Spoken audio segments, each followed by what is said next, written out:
One of America's newest racetracks, Iowa Speedway, located in Newton, Iowa, has been in operation since 2006. The 7/8 mile oval was designed and built under the auspices of NASCAR champion Rusty Wallace at a cost of approximately $70 million. The D-shaped oval is patterned after Richmond Raceway, the scene of some of Rusty's greatest successes during his career. Purchased by NASCAR in 2013, Iowa Speedway has a seating capacity of more than 30,000. Together with unique multi-tiered RV viewing areas along its 869-foot backstretch, the track also hosts NASCAR Xfinity Series, Camping World Trucks, and ARCA Series events annually, along with IndyCar and Firestone Indy Lights races. Tonight, it's the GOATS 190 DEP Graphics Truck Series, and it's coming up next here on HBR TV.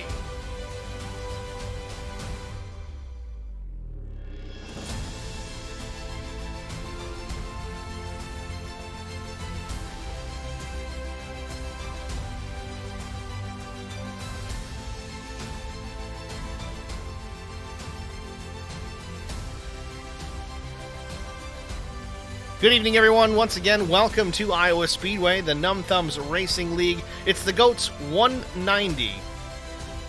Gotta say, probably one of the most interesting race titles that I've seen in my couple years of broadcasting, but let's go with it. Looks pretty cool. It's going to be a good race here tonight. Practice just about wrapped up here from the Speedway. We're going to jump into qualifying pretty much right away after the fact. Let's go down trackside, see where everybody's stacking up in the practice session. Brian Rose, Zach Millett, top two. Derek Welch, kind of a misnomer there. He's running P3, but he is not racing tonight. Just kind of want to run some laps in the practice session with the guys. Neil Quick, P4. Fifth, Justin Lawson, and Raymond Ferreira, sixth. Jonah Long, seventh. Jonah was top of the board early on. Larry Dickerson, eighth.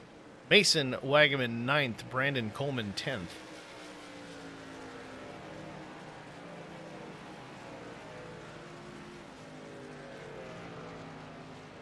Couple of jokesters in the stream chat already. Chris Harvey, Drew Blaze, Mike Fahey. What's going on, gents?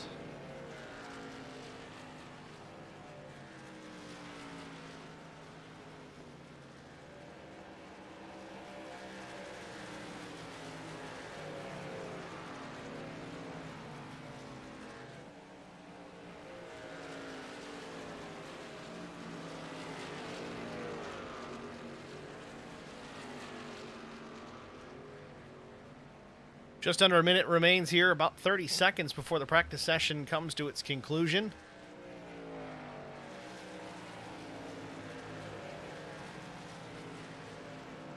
Going to be interesting to see tonight the lane choices that some of these drivers decide to go with. We've seen a bunch, pretty significant amount really, taking the low lane around this racetrack. Shorter distance, of course, but you can't really carry as much speed. It also tends to put a little more force into that right front tire. Why is that important? Well, it wears it out a little bit sooner than the guy up top. So the guys that are fast early on the bottom may not necessarily be quick later on in the run versus the guys that decide to run up top early.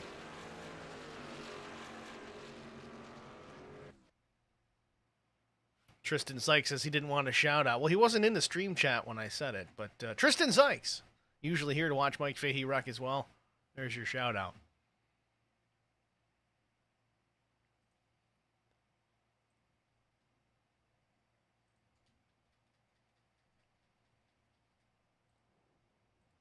First driver to roll here, the 8 truck, Tony Polk.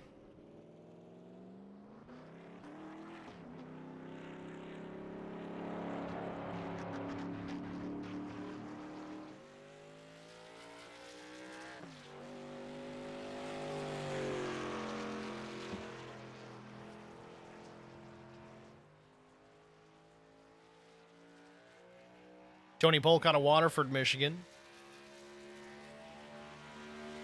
Takes the green flag on lap 1.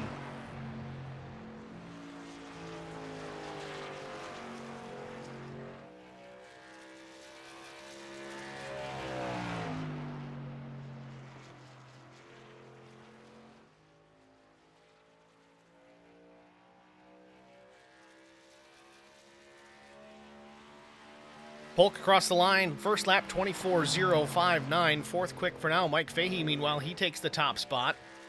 23.805. Quick lap out of the box for the 47. Otherwise known as the 19 or the 16. But here, 47 loose out of the corner. Puts it in the safer barrier. Tristan already coming into play. Drops to fifth quick on the board. Only one lap's going to count. Meanwhile, Zach Millett goes top of the board. A 23.50 was his best lap. Brian Rose, first time around, was a 23.823. Remember, he was fastest in the practice session. Let's watch the number 89 track bar meet F-150 out of turn 4. See what he can lay down here. Will it be good enough for P1? It is 23.460 for Brian Rose. Quick lap. Vincent Short, number 15 truck. Numb Thumb's veteran over here. First lap at 23.81. Good time around for that first lap. 15th quick on the board so far. Short through 3 and 4. See if he can get the hammer down. While Neil Quick goes P2. Short goes 4th fast. Seth Hawley on the board here. Number 48 machine. First lap, 23.790. Also a pretty good lap for the first lap. We'll see if he can put together a quicker one here. Oh, out of turn 2, loses it a little bit. It's going to cost him a ton of time.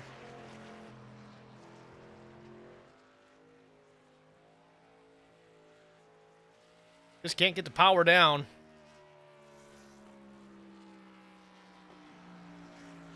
Going to be 23.790, his fast lap of the session.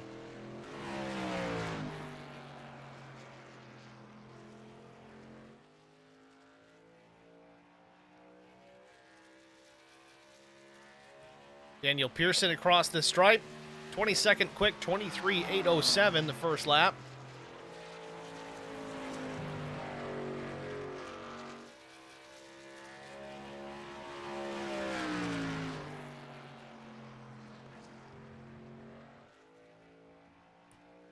Pearson out of 4 loose as well. This has been the trend. Guys trying to get all they can. Got a little too much. Justin Johnson on the track, the number 10 Garza Law from Toyota Tundra TRD Pro.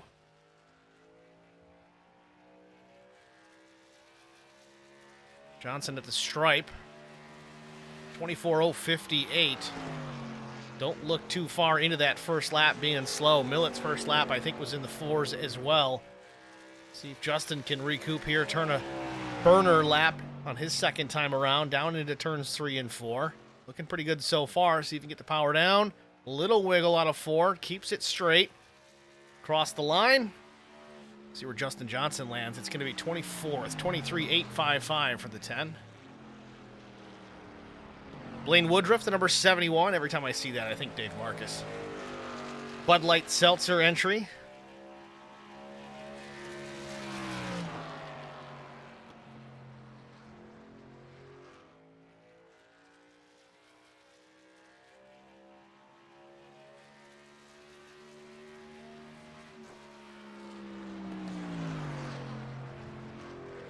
$23.817. Lap 1. Oh, loses it out of 2 as well. All these guys right on the ragged edge. It's going to continue on. Handful of drivers not taking a time. Dan Baker, Tim Pope, Dave Holmberg, and Double-Out Joe Bennett. Should have a 34 truck field tonight.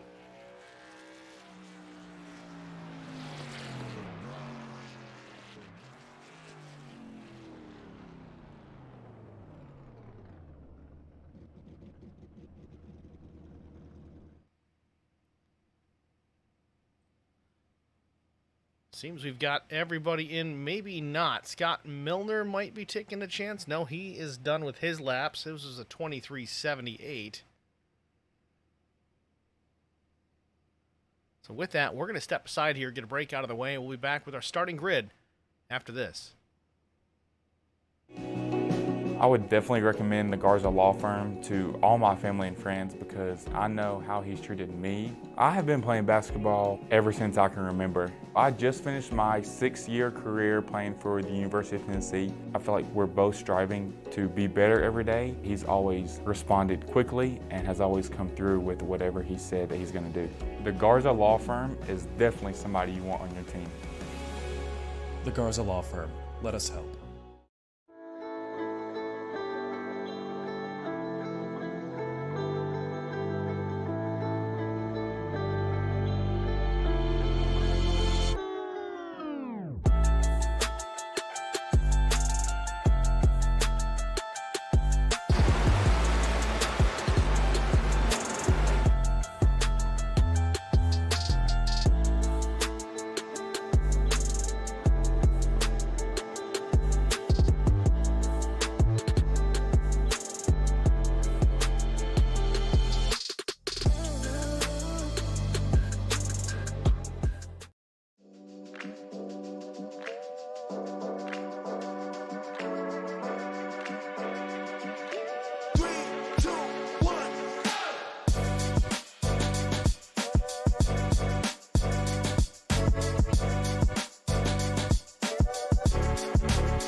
Welcome back, ladies and gentlemen, to the virtual Iowa Speedway for tonight's race number 2, the GOATS 190 Numb Thumbs Racing League DEP Graphics Truck Series. Let's go on down to our starting grid for tonight's event. On the pole position, the number 89 Track Bar Media F-150 with a lap time of 23.460 seconds. It's Brian Rose. To his outside, it is the 2 of Neil Quick, 28 one-thousandths of a second shy of P1. Row number 2, it's Zach Millett in the 315. Fourth is Vincent Short, the number 15, also a Holler Boys Racing entry. Fifth goes to Brandon Coleman. Timothy Pope did get a qualifying run in there late, snuck it in while we were away. Starts P6 with Limitless Motorsports. Raymond Ferraria of Blackhawk Motorsports, number 6, will start 7th, with Jonah Long to the outside in the number 9. Larry Dickerson, the number 69, he'll start from the 9th spot, and then it's double-out Joe Bennett, well, in the 00, starting 10th. Chris Klein will roll from the 11th spot. Jeff Ottinger, the 76, starts 12th. Juan Jimenez, the 22, with DEP Racing, starts 13th. Albert Anderson, the 747, rolls 14th. Nicholas Cote, the 94, starts in the 15th spot, with Mason Wagaman, the 56, starting 16th. Rob Hattenback, the number 99, starts in the 17th spot. Justin Lawson in the 20, he'll start 18th. 19th position, Mike Adamson, the 751, and then it's Gene Wolfe in the 4, starting 20th spot. Scott Milner, 31, starts 21. 22nd goes to Dave Harden, the 34 machine. Zeth Hawley, the 48, starts 23rd. Mike Fahey with Lone Star Racing, the number 47 tonight, starts 24th. Daniel Pearson will roll from the 25th position. Brian Woodruff, the 71, starts 26th. 27th goes to Justin Johnson with Lone Star Racing in the 10X. Eric Beadle with Beadle Motorsports, the number 119, one of our few triple-digit numbers, will start 28th. Paul Ferdiani will start in the number 33 machine, 29th spot, with Tony Polk with Wicked Loose Racing. The number 8 starts 30th. Paul Durkee, the 13th. 31st, Chad Martin, 32nd. Daniel Baker in the 09 will roll 33rd. Derek Welch credited with 34th. Dave Holmberg, 35th. Your starting grid here for tonight's The Goats 190 Numb Thumbs Racing League Truck Series. Green flag coming up shortly.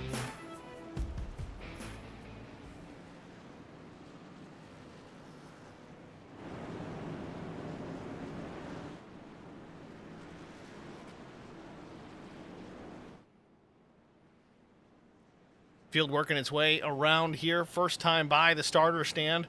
Next time by, we will get the green flag.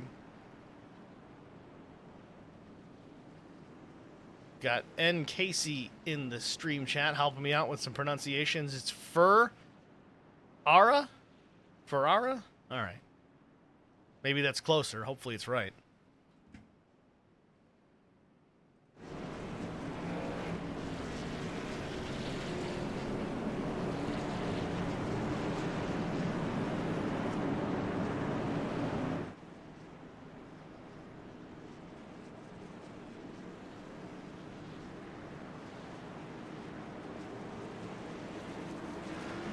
Strong field of trucks here tonight.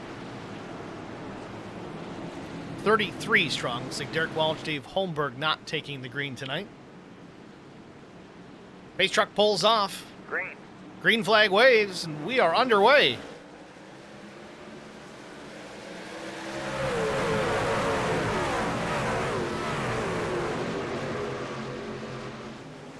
Neil Quick way up the racetrack out of turn number 2.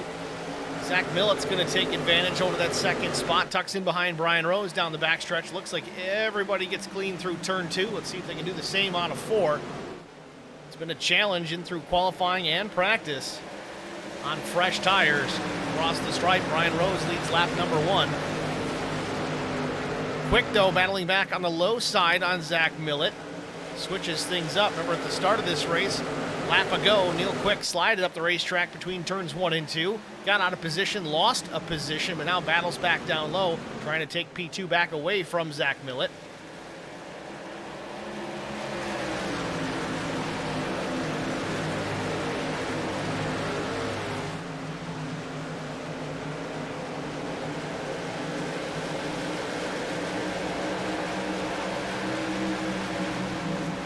Millett battles back pretty hard there. He takes the spot back away from Neil Quick. Quick tucks in behind while Millett goes for the top spot to the inside of Brian Rose here. The car start-finish line for the top spot here, lap 4. Brian Rose going to try and battle back on the high side as Millett did with Neil Quick just a lap ago. Rose is going to get the run out of the corner down the straightaway.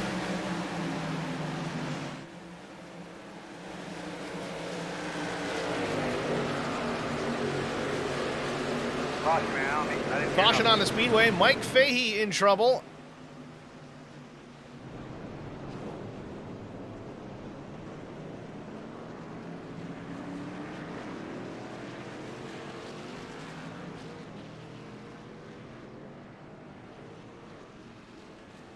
seemed that there were some others involved in that as well. Let's go back and take a look.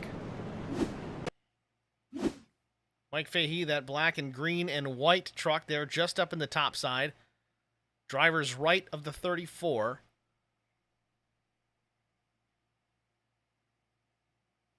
Looks like things were happening just ahead.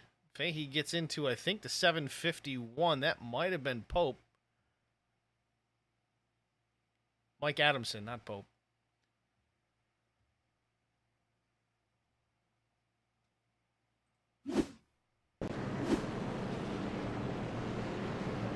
Some drivers hitting pit lane. Likely those involved in that incident. Let's take another peek at it. It says Mike Fahey really was the trigger here, but it happened a little bit further ahead. I'm trying to get a better angle.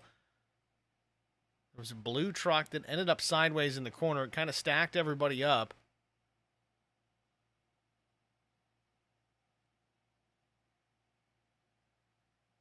Might have been the 747 of Adamson. Yes, it was. So let's check this again. See, he's already out of shape before it even gets carried away here. There it is. Down into turn 3. Don't know if there was some contact. Looks like there may have been. Let's take another look. The 76 is in behind the 747 of Adamson. That's Jeff Ottinger. Definitely looks like he gets to the right rear. Sends him down the track. Really a pretty decent save by Adamson to keep the truck somewhat straight. Certainly dirt tracking it all the way through turn 3. But again, stacks up the rest of the field.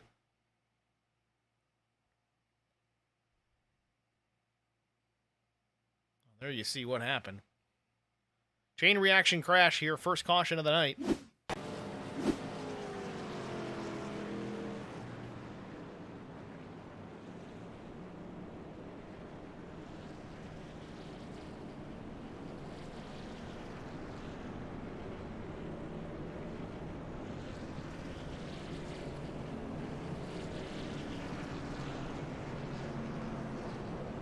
Top 10 is Millett, Rose, Quick, Short, Ferreira, Pope, Long, Coleman, Dickerson, and Jimenez.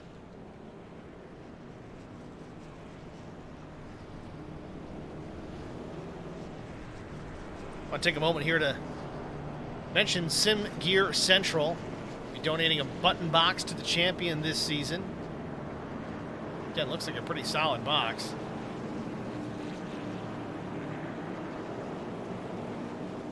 Who doesn't like that? 8 laps in under our first yellow of the evening.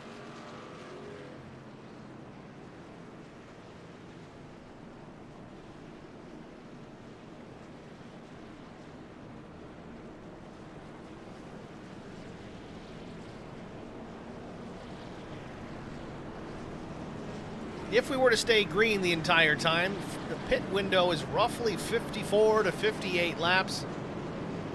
Obviously, how aggressive you drive has a lot to do with how far you can go on that tank of fuel. 70% load.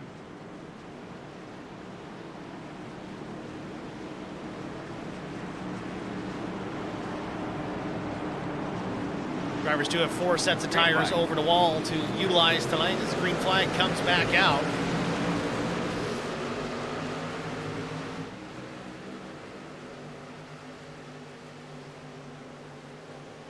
Millett takes advantage on the restart, though. Takes the top spot away. Neil Quick jumps to the inside of Ryan Rose. He's going to try and take P2 away as well.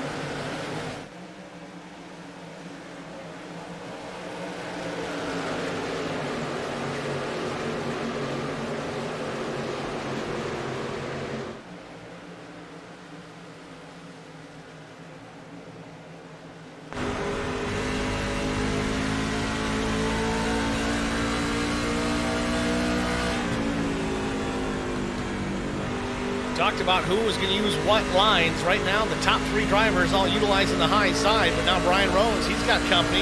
Ray Ferreira trying to challenge for the spot.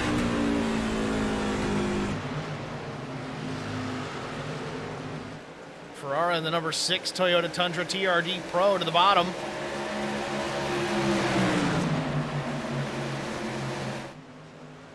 Neil Quick drops to the low side, trying to block the run for the 6. Slides up the racetrack. Crossover from Brian Rose, taking a peek back down to the bottom.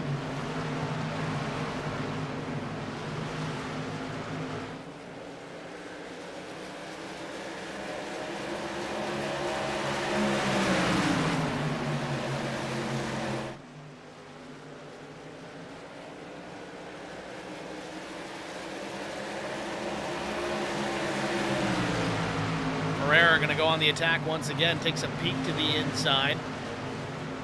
Just trying to get a look, get into the mirrors of Neil Quick. Nothing doing there. Catches a piece of the wall on corner exit, does the 6. Looked like a pretty significant hit. We'll have to see the right side of that truck as he comes across start finish. A little loose on corner exit as well.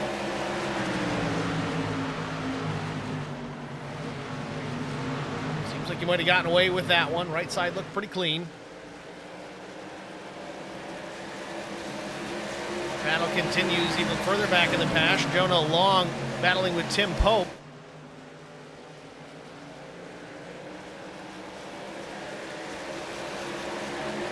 Meanwhile, since Justin Johnson has crashed, looks like he managed to do it without impeding traffic as we did not get a yellow. Take a quick look at it. Johnson was going to the high side here. Looks like out of turn 4. Tries to shoot the gap. 95 starts to come up right as the 10's coming down. Sends Johnson through the grass. Don't know how I feel about that one. Sure it will get looked at post-race.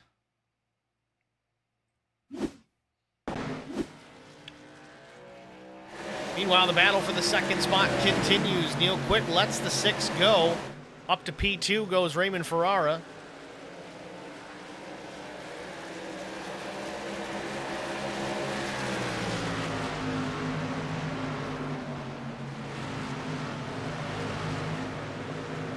Ferrara and Millett, that's a battle that's going to be fun to watch as soon as it develops.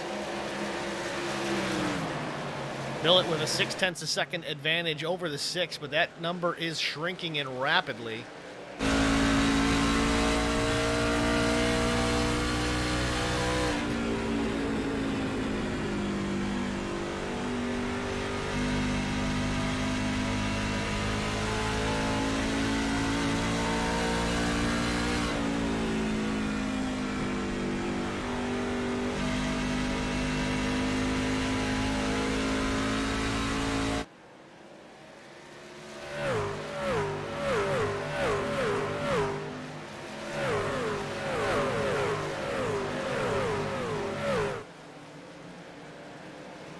Gap between Millett and the 6 was decreasing for a couple of laps. It has since gone back up just under 0.7 seconds. 3.15 back to the 6th.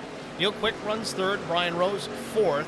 Vincent Short 5th. Now Jonah Long up to P6. 7th place belongs to Brandon Coleman. Tim Pope 8th. Nick Cote 9th. And Rob Hatton back up to 10th. Biggest mover so far, it's Eric Beadle running in the 19th spot.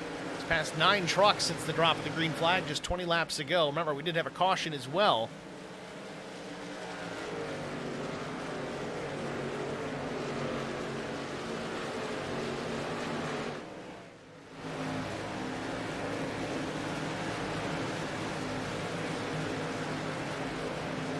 Double-odd Joe Bennett running in the 14th spot.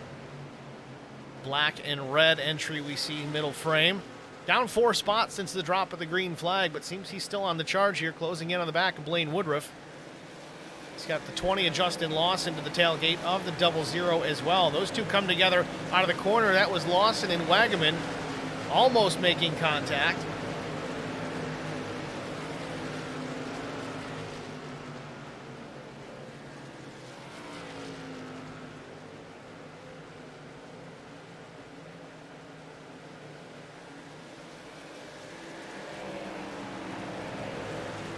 Once again, these two close quarters battle out of turn number 4. Looks like Wagaman's going to check up a little bit. Still trying to get a gauge on what number he's supposed to have. It says 28 on the door and 56 in the timing tower. Meanwhile, up top, Zeth Hawley, the number 48 Silverado.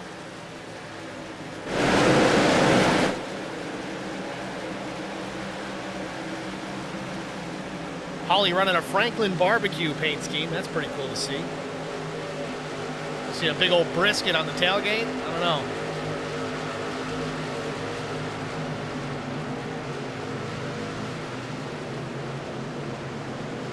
Hawley still having a strong run.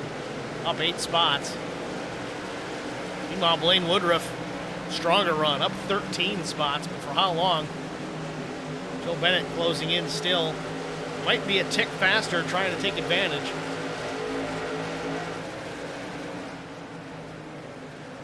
Meanwhile, out front, battle for the lead shaping up between Zach Millett, Ray Ferrara.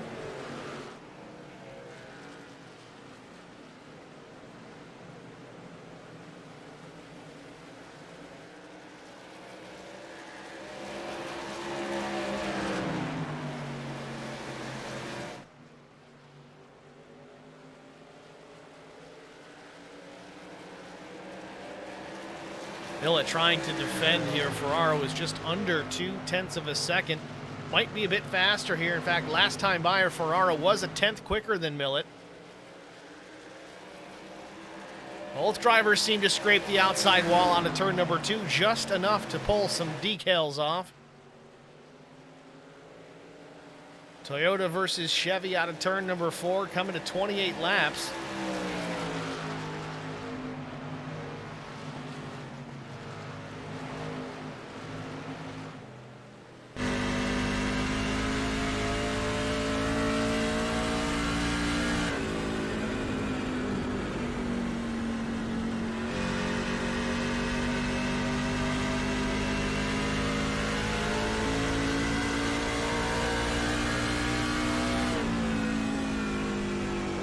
While these two battle, looking at distance there, Neil Quick closing back in on these top two. Two drivers fighting for position. It slows them down overall. It's allowing Neil Quick, who is just that, typically pretty quick, to close back down and become part of this fight as well.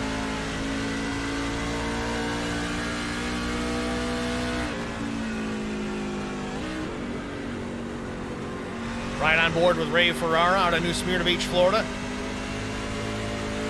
Did hear Zach Millett grab a gear that last couple corners. We'll see if Ferrara's doing the same. I doubt it up top. Trying to get a run. Millett stretches it back out. 0.3 of a second, the advantage.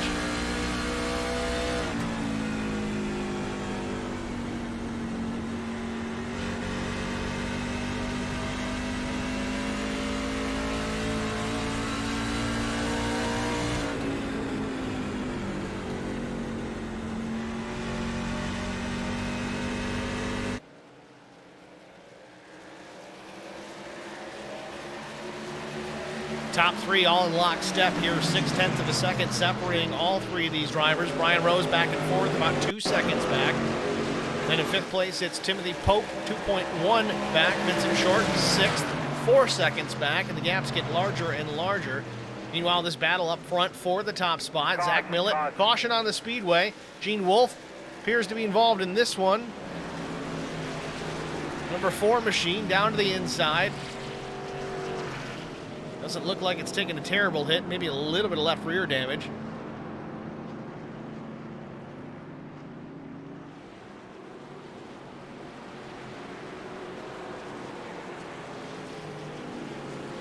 Let's take a look at the replay, see what happened. Gene way down on the bottom, gets the power down, slides up the racetrack. He might get contact here from the 747, pulling the slide job. Just nicks the left rear a bit, sends him around. He's going to lock it down here. Trucks were coming. There's where the yellow flag comes from.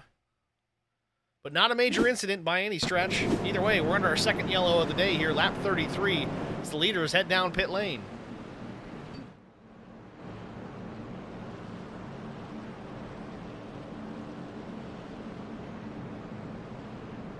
Again, Ferrara started in P7. He'll get to his box before Millett does. Difference, though, is Millett, he'll have that preferred exit. Being up towards the front. He's going to have to beat Brian Rose and Neil Quick, though.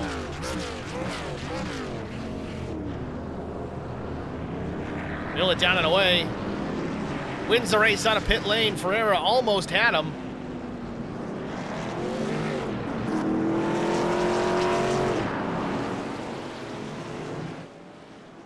Not too often we get to watch a race out of pit lane. We saw one right there, and Zach Millett was the victor.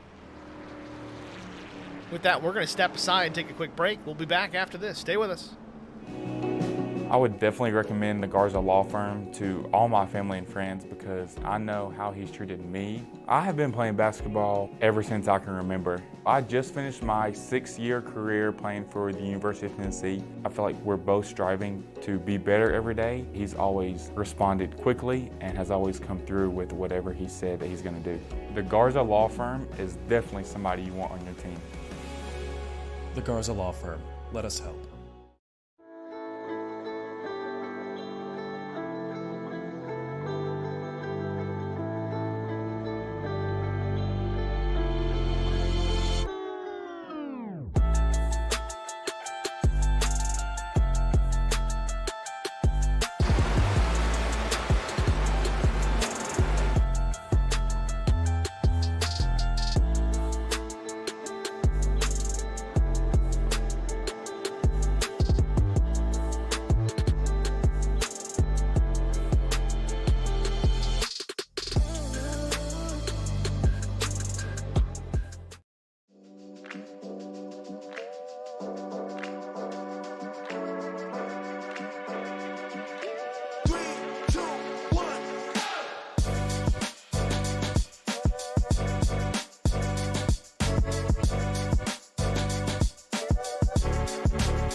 Welcome back to Iowa Speedway. Pace truck lights are off. Field in 4. Truck peels off down pit lane. Going back under the green flag. Lap 37 goes on the board.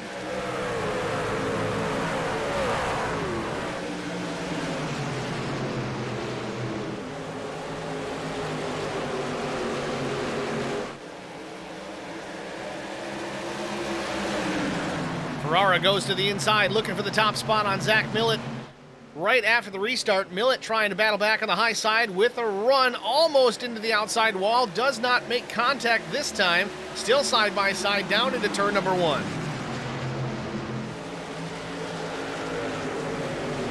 Oh, 6 is loose out of turn number 2. He gets crossed up. Caution comes out. That saves the 6 big time. Doesn't hit anything.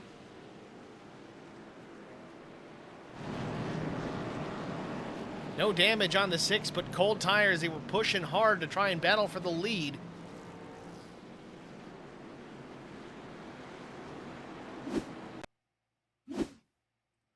Get a close look at it. The 6 and the 315 battling for position.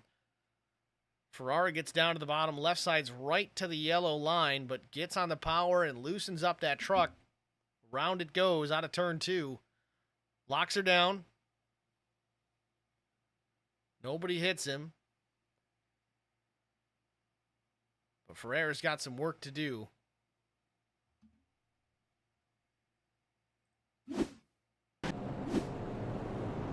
With that said, though, if this is going to happen to anybody, now is the time to have it. Only 39 laps in of 190. Plenty of time to work your way back towards the front via raw pace or even strategy. 6 certainly has both.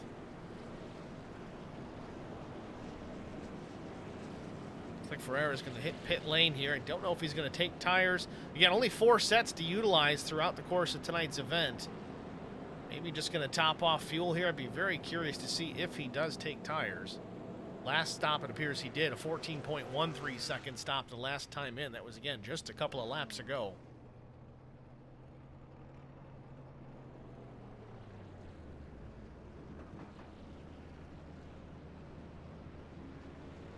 Yep, topping off the tanks.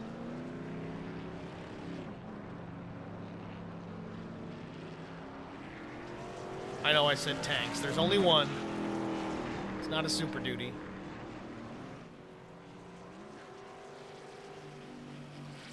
Meanwhile, Brandon Coleman also down pit lane. Don't know if this is for some repairs Very well could be.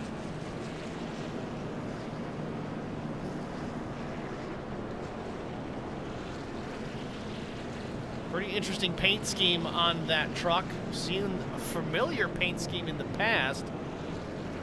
Kind of looks like a SpongeBob font. It is not a SpongeBob truck, though. Something Brewing Company. Unfortunately, the damage makes it a little hard to read that one. Looks like he's getting some of it fixed, so maybe we'll know here pretty soon.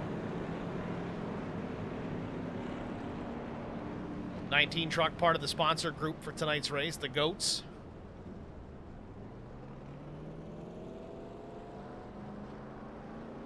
Again, it is the Goats 190.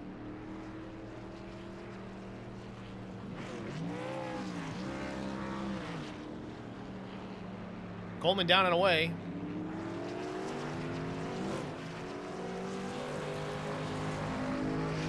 Looks like Birdsong Brewery. I think I could read that right.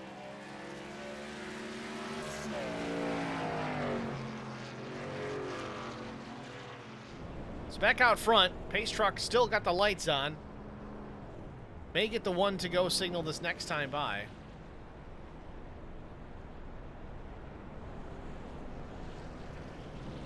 We are not even quarter distance.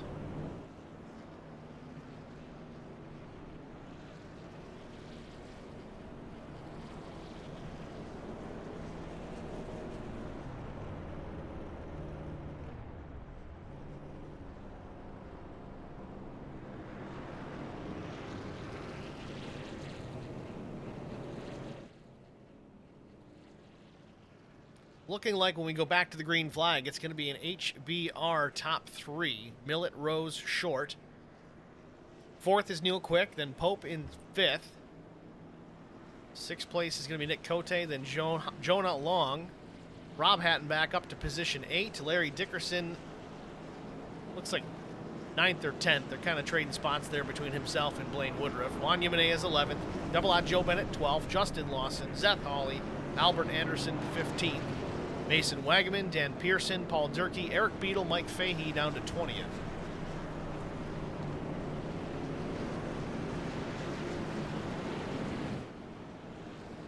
Still have all trucks on the lead lap.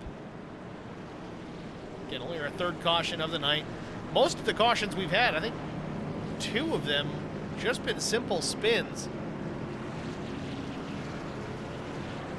Just happening at the right time where brings the yellow flag out. So let's try this again here. Wrapping up caution number 3. It'll be the restart lap 44. Pace truck hits pit lane. Barney waves the green and we're back underway from Iowa. Good restart for Millett.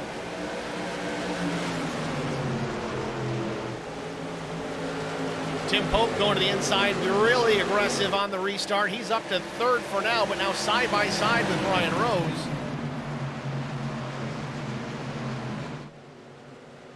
Pope slides up in front of the 89 truck. Rose now back to P4. Going to cross over, look back to the inside on Pope, see what he can do with him down into turn number 1. Caution on the Speedway again. Maybe Chris Klein this time?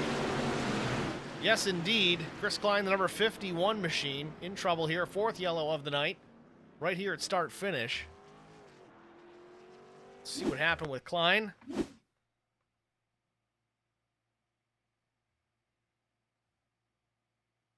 .751 of Mike Adamson in behind. Oh, he gets to the throttle and makes some contact, sends him around. It was very close, but definitely they hit. Not sure who else got into the mix after the fact. A couple of drivers, of course, Ray Ferrara getting into it. Doesn't look like Ray got any damage from that one. Let's look at it again. See exactly what we can see here. Who else got into this still at that angle? Hard to tell. Ferrara took a hard left through the grass, though. Great job trying to avoid. Again, that's the struggle here. I mean, he's fast enough to be up battling with Zach Millett for the lead right now, but he's stuck back here in the 31st position. Different experience levels across the board, but he's going to have to work his way through all this traffic without being caught up in someone else's mess. It was awfully close that time.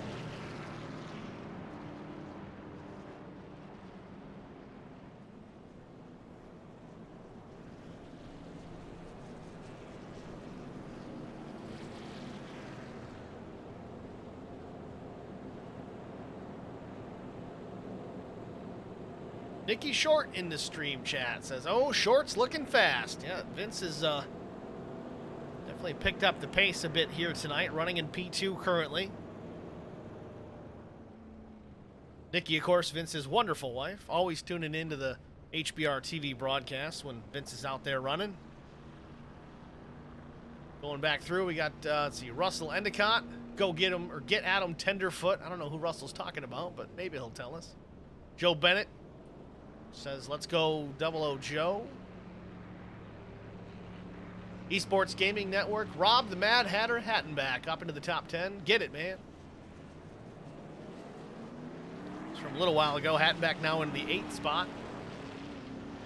Tucker family, I'm just here to watch Millet win. Well, don't get too comfortable, Tucker family. Millet's got to earn it tonight, especially if Ferrara can get up there and challenge him.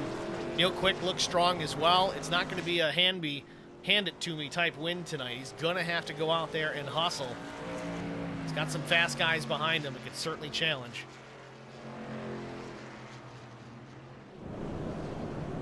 Field working out of turn number 2. Could get the 1 to go signal here when they cross the stripe the next time by in half a lap. It'll be lap 49, which should put us under the green flag at lap 50.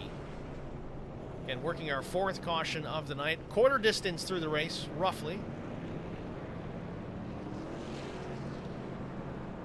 Russell Endicott confirms Tenderfoot is the 747 of Anderson. Albert Anderson, the Toyota Tundra TRD Pro, running in P13 presently. There it is. Limitless Motorsports entry.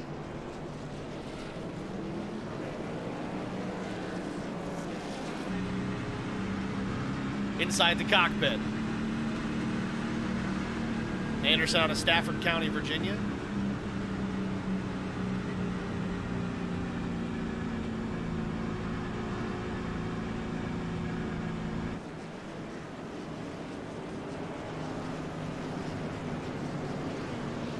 Better known as America's driver. Got to get old Larry Mack up on the pit box. You got to have America's driver with America's favorite crew chief.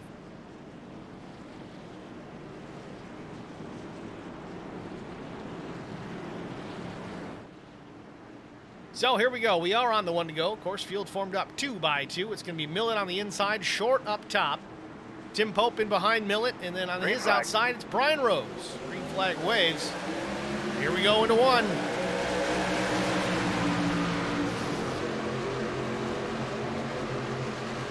Low side prevails down on corner entry. Will Millet slide up? Pope goes up into the 2nd spot. Vincent Short, a little loose out of the corner, stays off the wall. Millet now up on the high side, took the elevator to the loft. Pope's going to take advantage, looking to the bottom.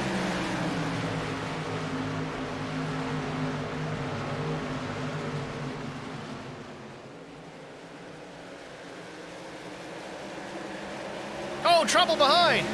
Turn number 2, we've got a big wreck down the back straightaway. Multiple trucks involved. Mike Fahey, he's one of them. Oh, and somebody else coming through there didn't see the wreck happening, apparently. Coming in full speed on the high side.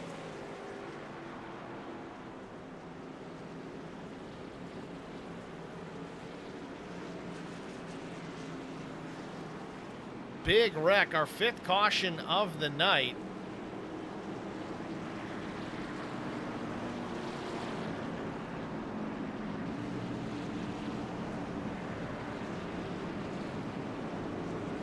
Well, let's go back and take a look at it, see what happened.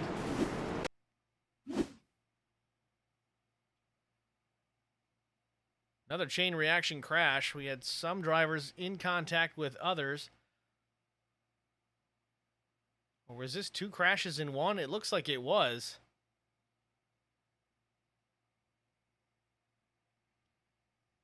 Adamson coming in here and drilling these guys at the end of the straightaway. Albert Anderson involved in it as well. Let's watch here. Still think this may have happened ahead of these guys.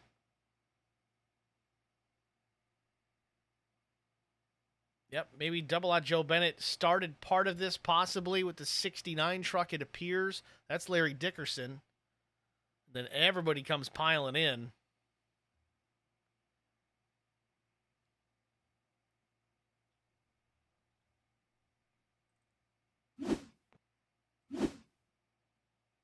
'71 actually gets into the 69. Double out Joe Bennett just right there as it happens.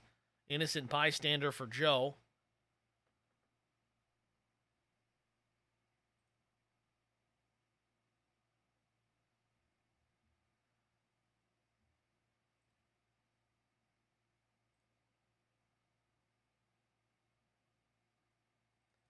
I want to ride on board with Adamson here in real time.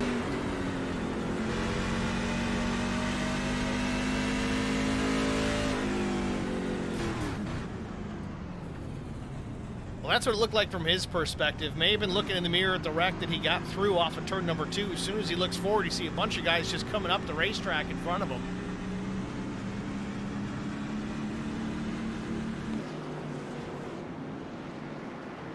Again, one fast repair to use tonight. Many drivers certainly already taking advantage of it. Certainly many of them in that particular incident. Checking on the 6 of Ray Ferraro. We'll see where he was. He got a little piece of that as well. I want to see how bad it was, if I can find him here in the standings.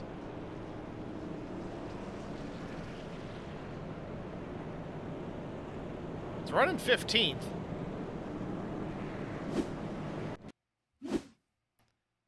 Looks like he got through that part of it here. Let's back it up. I want to see how close this really was. A little bit of contact with the 09. In fact, that may have been what triggered this. We'll see. We're going to go to the right side of Ferrara here. On board.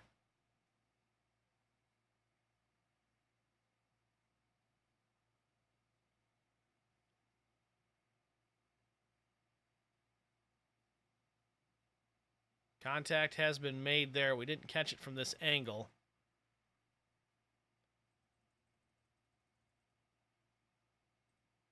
Watch it again now from the blimp. Ferrara on the bottom and going lower and lower and lower, almost to the yellow line. The 09 just comes down, but Ferrara does slip up slightly at the same time.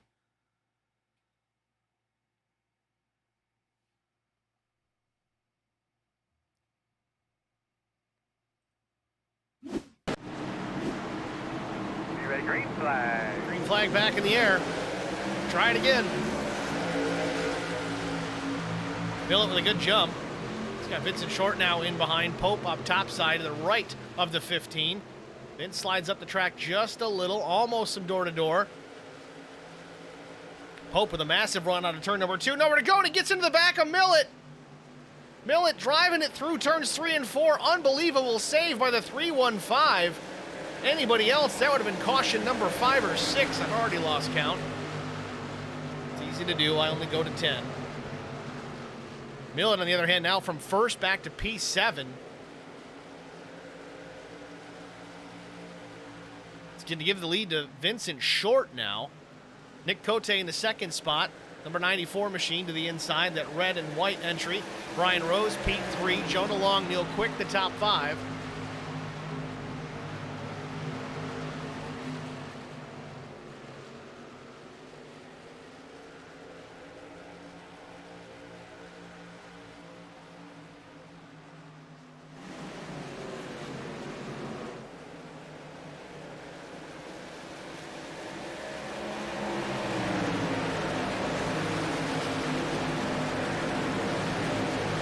Brian Rose all over the back bumper, the number 94 of Cote.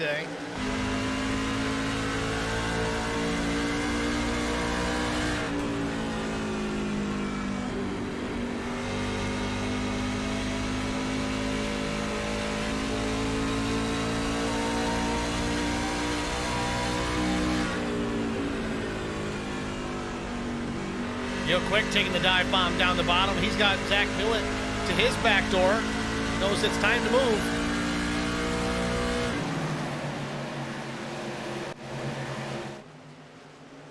Quick though, looking down below the 9. That's Jonah Long. Nothing doing there. Tucks back in behind. He's got Millett still out the rearview mirror.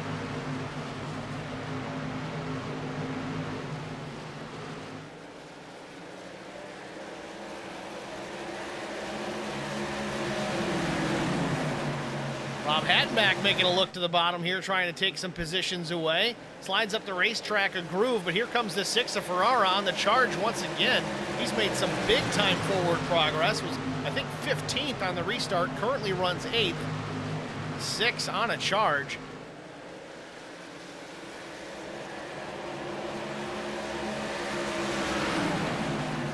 Tim Pope, after the contact with Millet, has now slipped back to the 11th position, now P10.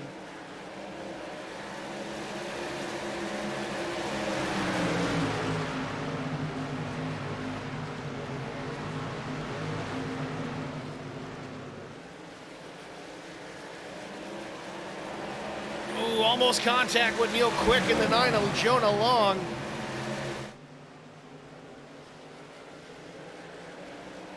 Quick out of 4, crossover coming. The 9 goes to the bottom. Quick now up top.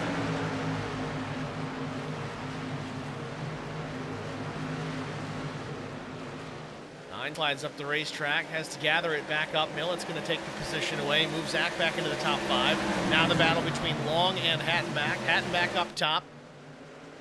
Very shiny and sparkly, I guess you could say, the number 99 machine of Hattenback. Jonah Long, the black and red truck on the bottom.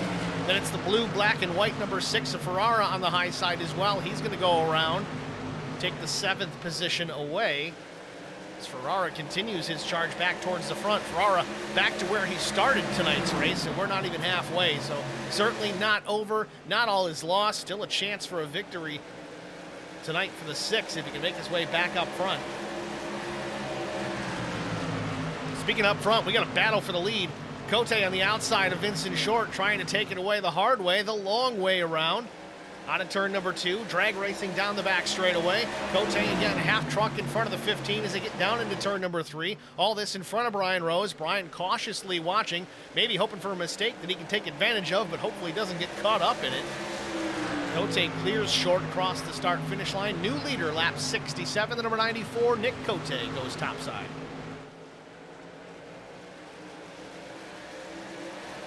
Millet might have got a piece of the wall on it too there.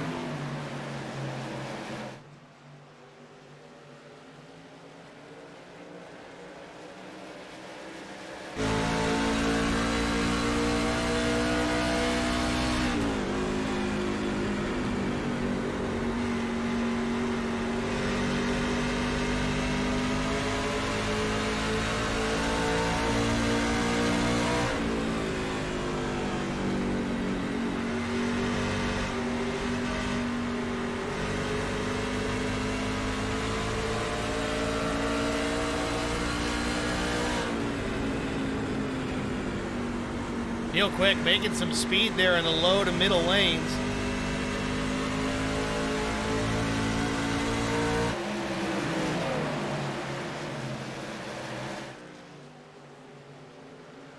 Neil Quick, one of the few drivers really taking advantage of that low lane. Seems to make up some ground, but now crossing over, Zach Millet still on the charge. Certainly not pleased about the contact with Pope. Very aggressive, trying to challenge his way back up through the field. It's going to send Vincent Short to the outside with Brian Rose, and then Neil Quick to the outside of Zach Millet. Short with a good run out of the corner. Rose down to the bottom side. Neil Quick on a truck width up.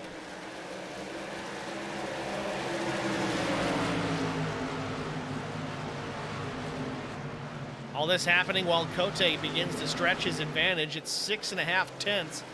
Lap 71 for the 94. Been under the green flag since lap 55. Again, they can go between 54 and 58 laps under green, but the yellow flag comes out. I don't see why. Maybe Chad Martin involved in this one. I don't know. Looks like he has already entered pit lane. Got no indication of what triggered this one. Let's try it. It seemed to happen right as he went down the pit lane. I don't know if he had an issue or was too slow on entry. Trying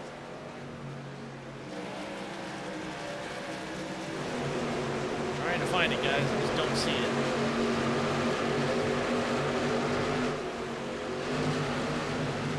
That might have been it. There it is. Eric Beadle gets spun up the track. No contact.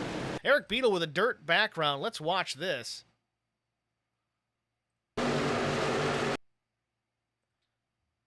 Eric Beadle Might have been a bit of net code, maybe, maybe not. You see the 69 truck just gets into that left rear a bit, sends the 119 truck around, or does he? That's a good piece of driving out of Eric Beadle. Again, not super familiar with these asphalt trucks. Definitely comes in from racing on the dirt. He showed why he's good on dirt just there. Meanwhile, we got some takers on pit lane, the leaders not being any of them, all the way back to the 8th spot. Vincent Short, though, he was one that did take an opportunity. Nick Cote and others down pit lane. Ray Ferrara also exiting the pit lane with fresh rubber. Got Haley in the chat again. I seem to forget every time she's in here. I think it's a she. Could be a last name, too. Could be Justin Haley, for all we know, but last I knew, Haley was watching from Sweden, I think.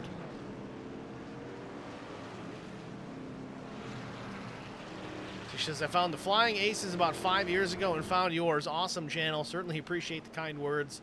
Flying Aces, though. I got to check that out. That sounds good. All right, so Neil Quick's going to be your new leader. Brian Rose, P2. Then it's Millett, Pope, Fahey, the top 5. Fahey somehow has managed to work his way back into that top 5. And it gets better. He's the first guy out there on fresh rubber, or is he? Nope, just fresh fuel.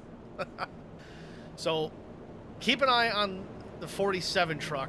Fahey's going to be there in the top 5 with these other guys that stayed out. It was Quick, Rose, Millett, and Pope.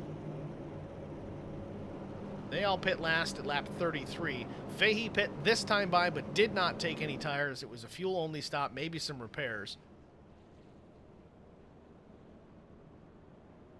Most guys that took the opportunity did take tires. Looks like Juan Jimenez gambling again on fuel-only, maybe right sides. A 777 stop. I don't know if that was enough time for right sides, but definitely some fuel. So lap 75 of 190.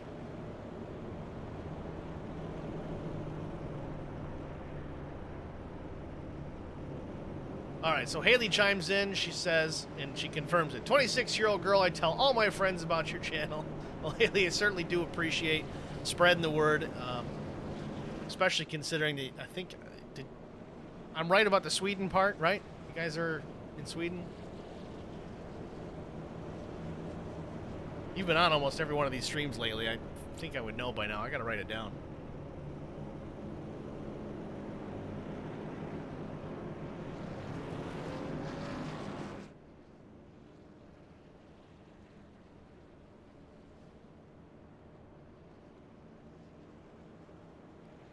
Coming to lap 76. Pace truck lights expected to go out. This should be the one to go as we get to the line.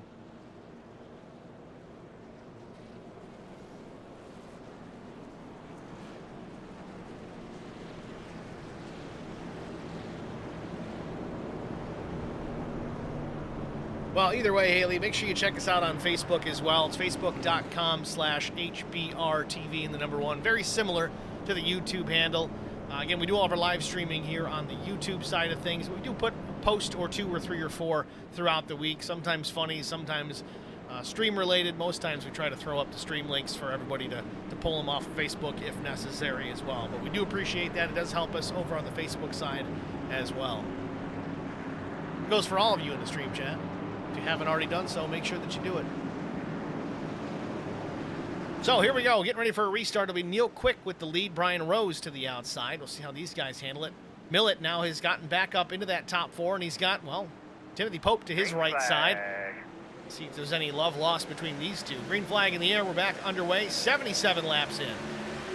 Oh, Millett thought about going 3 wide for the lead, thought better of it last second, still far down on the bottom. Quick slides up the track to block the advance from the 89 of Rose out of turn number 2, down the back straightaway. Quick with the advantage. Now Millett looking for second place, side by side with teammate Brian Rose.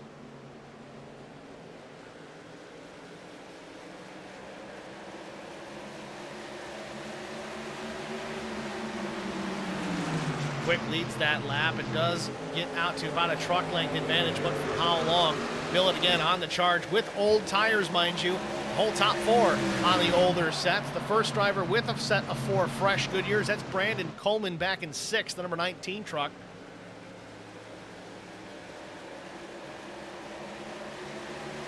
Larry Dickerson may have had an issue on track as well. Continues on. Still the battle for second. That's where it's hot and heavy. Brian Rose and Zach Millett.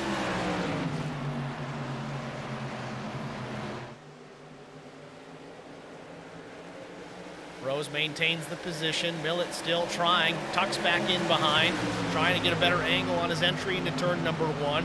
Now Mike Fahey comes into the picture. Certainly used a fast repair once tonight, so he's out there without a safety net. Out of turn number 2. Pope way up the racetrack, almost follows Millett into the fence.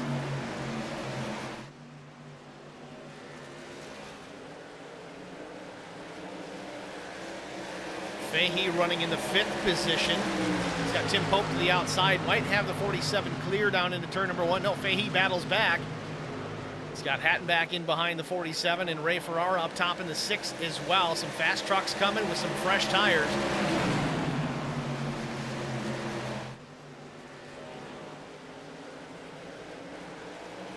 Ferrara now into position number 5. He crosses the line. He clears Mike Fahey. Again, 4 fresh tires underneath that number 6 truck. As he continues his march towards the front, tucks back in behind Millett. Remember, these two battled for the top spot, and we got a car in the wall. Adamson, the 751, into the wall off turn number 2. Everyone scatters to avoid. We've got the 76 around. Oh, it drives down the racetrack into the 71. I don't know if he just didn't see him or what that was all about, but wreck was over. Adamson was just going to drive down the banking, just T-bones the 71 truck.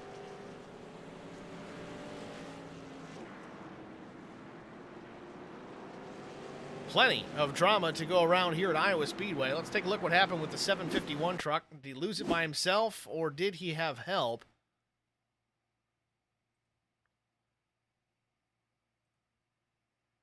.747 goes up the middle. Side by side slides up as the 751's coming down into that lane. Contact is made. I believe those two are teammates. I'm not 100%. I got to look at my chart here. But let's watch this here as the 751 of Adamson is up on top of the racetrack. Field still going by. The 71 comes in and just pulls in front of him.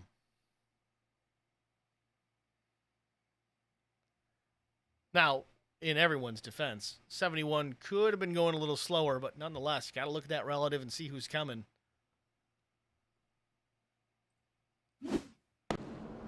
So now those leaders that stayed out under the last caution, they will take the opportunity to hit pit lane. Brian Rose, of course, one of them. Neil Quick, Zach Millett, Tim Pope, Juan Jimenez, Larry Dickerson, Mike Fahey. Let's see, Jeff Ottinger, Justin Lawson. These guys taking the chance here to get some fresh rubber underneath them. Now this is going to kind of cycle things around a little bit. Ferrara has worked his way back to P1. He was fast, certainly showed that he deserved to be fighting for the lead out in front.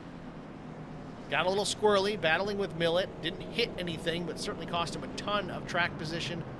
Through the course of some caution flags, some strategy, he's worked his way back up to P1, but at lap 84, a lot of the fast guys that were out front are on a little bit fresher tires. We'll see how much of an advantage that really is. It did seem like those top 4 drivers that stayed out were able to hold their own a little bit longer than I had really anticipated they would be able to do. So we'll have to see how that plays into things as this race progresses. We're going to step aside here. Pace truck lights are still on. We'll be back for the restart after this. I would definitely recommend the Garza Law Firm to all my family and friends because I know how he's treated me. I have been playing basketball ever since I can remember. I just finished my 6-year career playing for the University of Tennessee. I feel like we're both striving to be better every day. He's always responded quickly and has always come through with whatever he said that he's going to do. The Garza Law Firm is definitely somebody you want on your team. The Garza Law Firm. Let us help.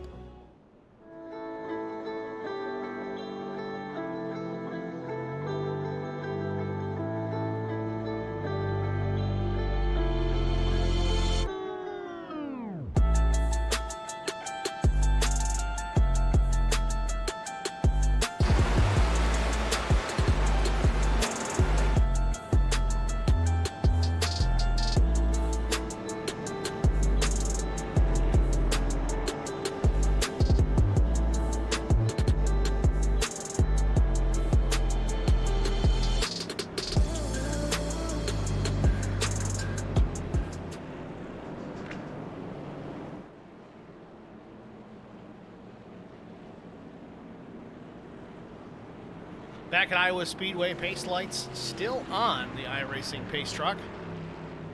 Be lap 87 the next time by. Should get the one to go. Green flag at 88.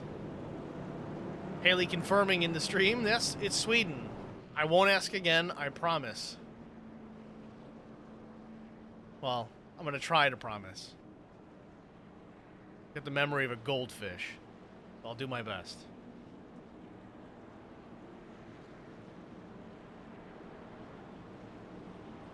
So there it is, pace lights off. Officially on the one to go.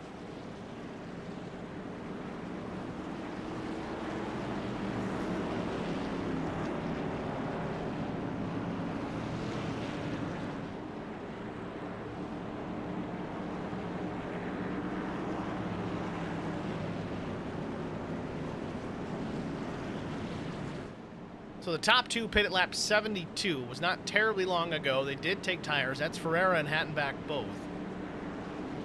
Durkee also took tires on that same cycle. Then Coleman on lap 52 was his last stop. Then Anderson, Cote, Wagaman lap 72. So a lot of varying strategies mixed in here.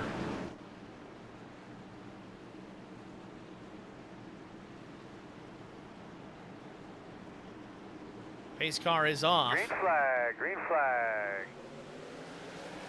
Off and running once again.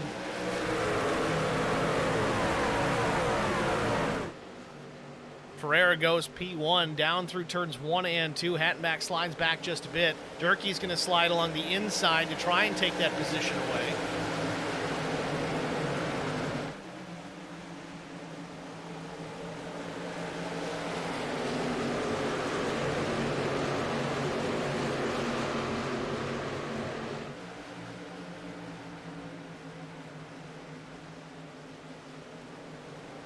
Getting a report that Hattenbach missed a shift on the restart, has challenged back here within a truck length of Ferreira here at coming to lap 90.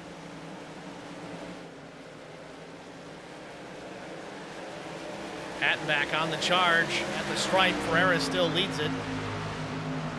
Got a nose out in front through turns 1 and 2. Does he slide up the track? Nope, no room to do it. Side by side out of turn number 2. Ferreira, Hattenbach battling for the top spot.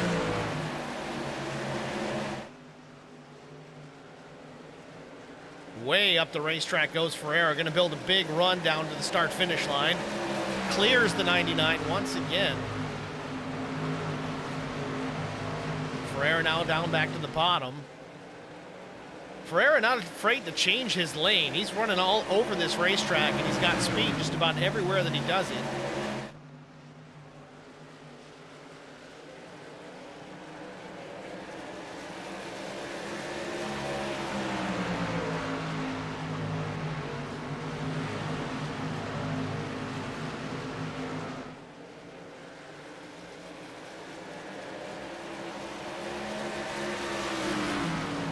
Ferreira now starting to stretch it out a little bit. A couple of truck lengths back to the 99 of Rob Hattenbach. Still on the charge. Albert Anderson now up to P3. Paul Durkee runs in the 4th position. Big mover so far, though. He's up 27 spots in that number 13 Toyota. Mason Wagaman running in the 5th position.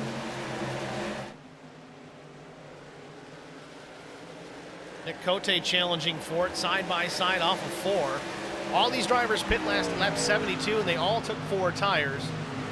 Neil Quick, the first driver in line here behind them with a set of fresh Goodyear Racing Eagles, about 10 laps newer. And then behind him, Zach Millen. So if this stays green, this will cycle through. Really, the top 6 trucks will be kind of off cycle from everybody else. Then we could get a yellow, though, and then everybody could come down pit lane. Everybody can get back on the same pit strategy again, if they so choose.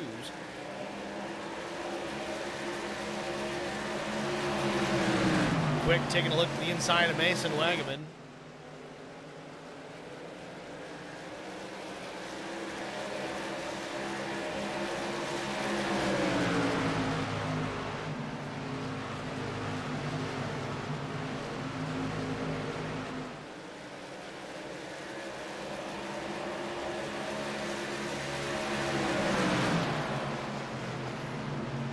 Battle continues for the 6th spot. Quick might have it here off of turn number 4. He does. Clears Wagaman for the position. Next on the list is going to be Nick Cote, the number 94.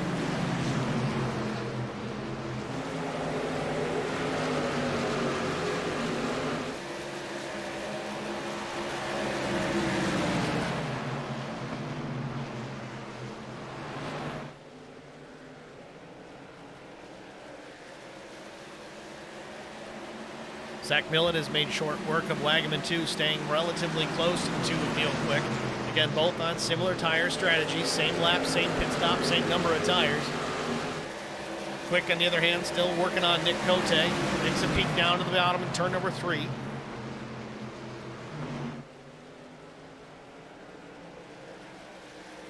Battle just ahead of them between Paul Durkee and Albert Anderson as well. Contact with Neil Quick and Cote. A little bit of a bump down into turn number 1. Slides the 94 up the track just a hair. It's going to give the spot to the 2. We'll see if we see retaliation down into 3. Not so much. Neil Quick again, kind of rim riding the bottom this time. The bottom rim, I guess you could call it, instead of the top rim. Does go way up on the top side, the entry into turn 1, though. The 747, he's looking to the inside. Nothing doing there. That's Albert Anderson. He's going to take the spot here, it looks like, from Cote, or is he? Is it the other way around?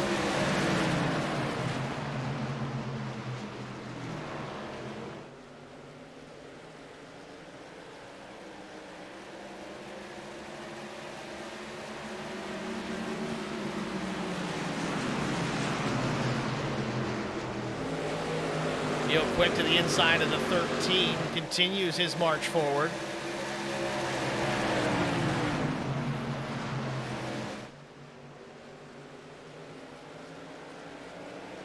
Quick out of 4. He's made short work of the 13 truck. He's got himself up into the 3rd spot. Next on the list, the 99 Rob Hattenbach in the 2nd position. Once he gets there, though, does he have anything for Ferrara once he gets by?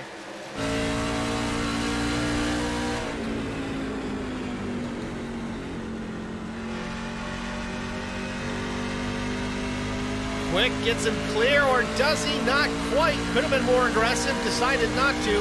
Hattenbach battles back up top. Oh, a little loose. Hit the bumps in the top side of 1 and 2. Quick's going to take the position. Move Hattenbach back to P3.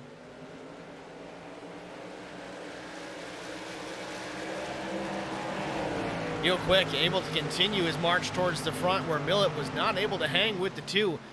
Neil able to work his way through this traffic that was ahead of him much better than Millett was. Millett now 2 seconds behind the leader, Ferrara, in the 6.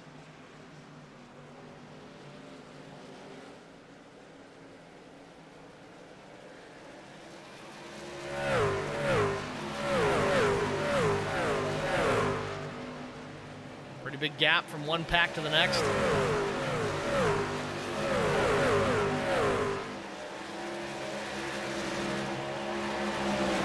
Hattenbach, Durkee, and Millett now all together. That's going to be the next battle to watch. The 99 and the 13, the 315 in behind them both.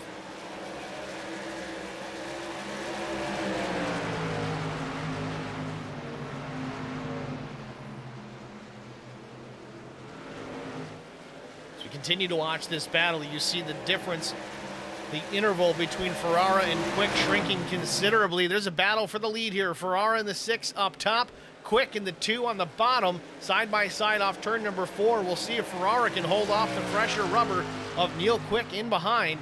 So far, so good. Down into turn number 1, they go single file. Quick back to the throttle out of turn number 2, a little bit further up the racetrack, going to try and build a run, which doesn't look like he might have had it, maybe down to the bottom. Going to try and look again. The 6 goes way topside. Not enough room to clear. He's going to battle back at the stripe. That would have been a heck of a photo finish if it was the last lap. Side by side again through turns 1 and 2. Quick with half a truck in front of the 6. Ferrara doing a great job defending this lead. It's proven awful difficult to pass, even on equal footing, even in better tires. Neil Quick, though, ultimately looks like he may have the spot, or does he? He does not yet. Still the 6 of Ferrara. Now Quick gets clear. New leader, lap 109. It's Neil Quick. Brian McCann in the stream chat. Quick, go faster. It's Brian McCann's motto. All else fails, go faster. I think that's right.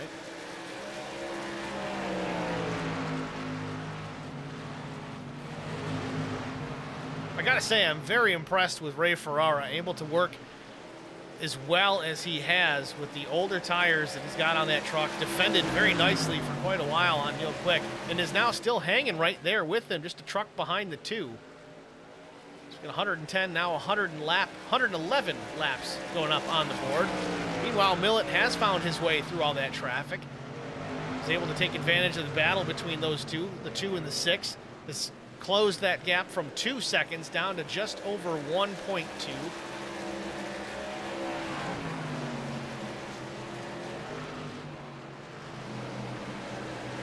Some other battles through the field. Larry Dickerson, the number 69. He's got Vince Short there in behind. Some left side damage on the Vincent Short machine. Not sure where that has presented itself from.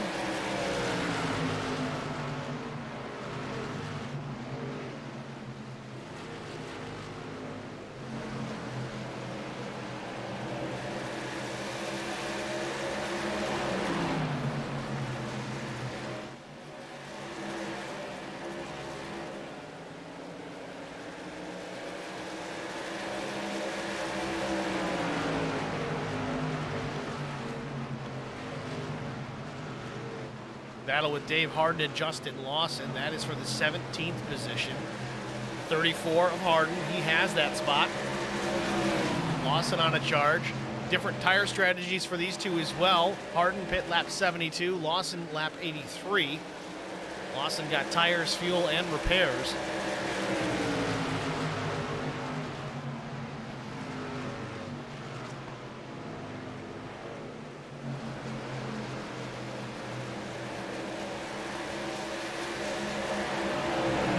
To watch this battle. Neil Quick stretching out his advantage over the 6 to 0.8 of a second.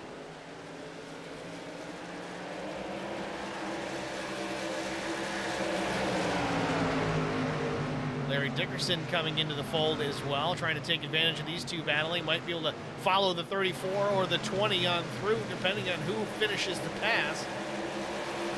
Vincent Short there as well, kind of thinking the same thing.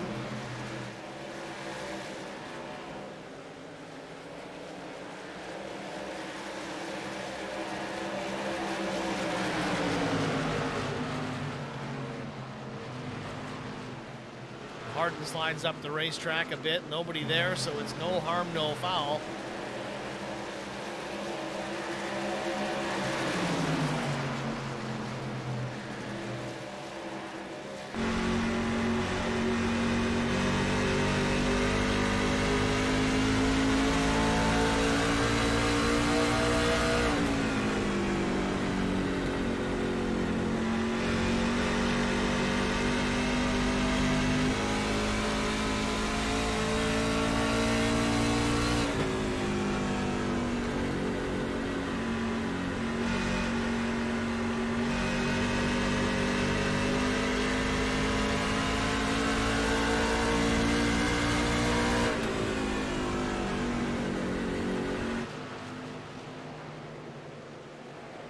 See Juan Jimenez coming into the picture too with a big run to the outside of Vincent Short. It was close. Lucky Vince didn't try to close the door. 22 goes topside. Meanwhile, a little bit of a change of position up towards the front. Millett has jumped into the second position, taking that spot away from the 6. Again, now fresher tires starting to come into play for all these drivers at pit lap 83. So far, Ferreira and Cote, the two drivers, able to make the most of what they had.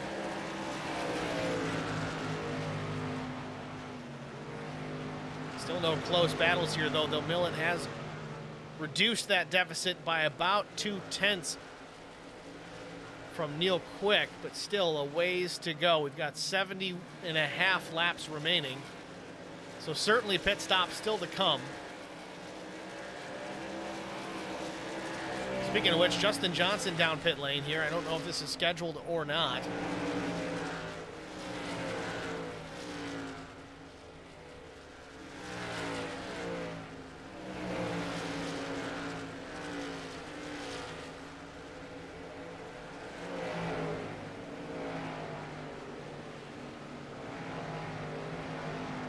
Justin Johnson, a 15-second flat stop, so maybe this was planned. See Brandon Coleman as well down the pit lane.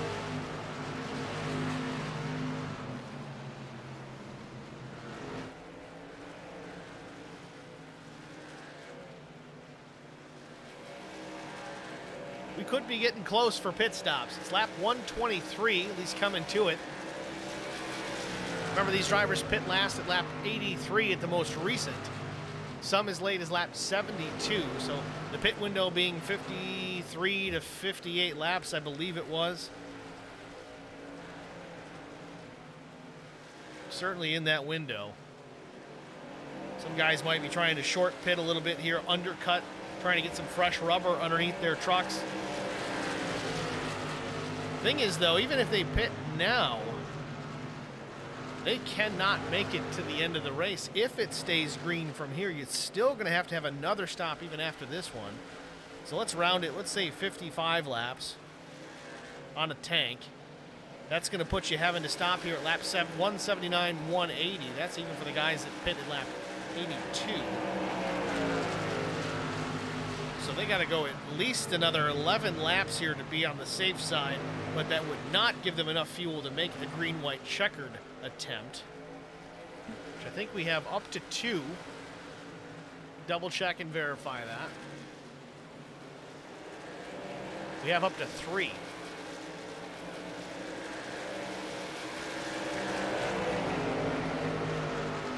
Quick still with the lead. Millet, though, closing in rapidly. It's down to 0.4 of a second.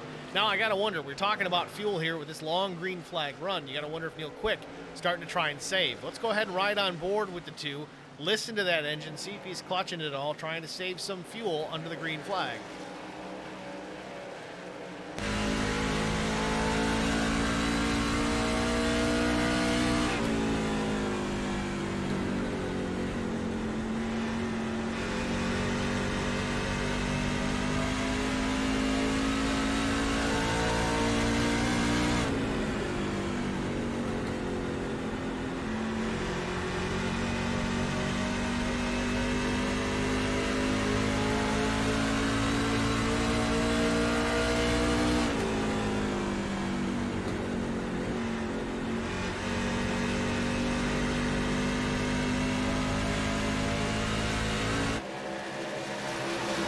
Certainly sounds like he's in the throttle all the way around to me, not hitting the clutch, not saving a ton of fuel. There's certainly other ways to do it.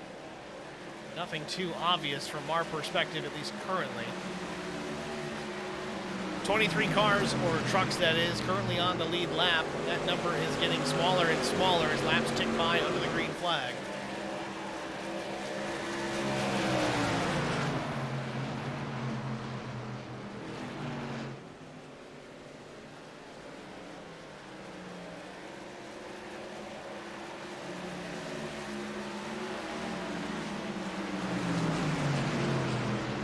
Expect to see drivers start to peel off the next 5 to 10 laps.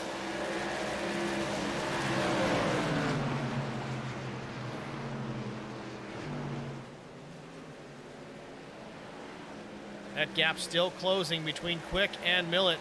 Big check up there for Quick. Not sure if he thought something was happening, and just up ahead, these 2 trucks about to go a lap down, but Millet got right there, 0.2 of a second.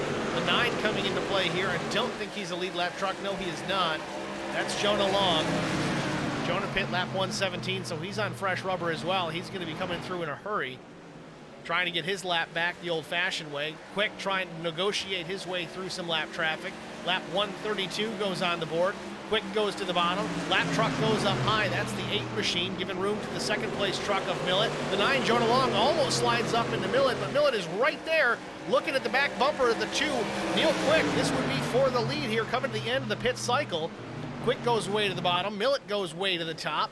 31 truck, the fly in the ointment, if you will, in the way. is what it is. That's a part of racing, and he goes to the bottom. Millet trying to take the lead back from Neil Quick now. We late in this run. Did Quick save enough tire, or did Millet save more? What's the situation here, or is it all traffic related? Hard to say. Quick pulls out a decent lead there out of turn 2 down the backstretch and now into turn number 3. The gap now 4 truck lengths back to Millet. Jonah Long with the fresh rubber. He's going to go back on by, get his lap back the old-fashioned way. And now the deficit between Quick and Millet, 2/10 as they go into 1.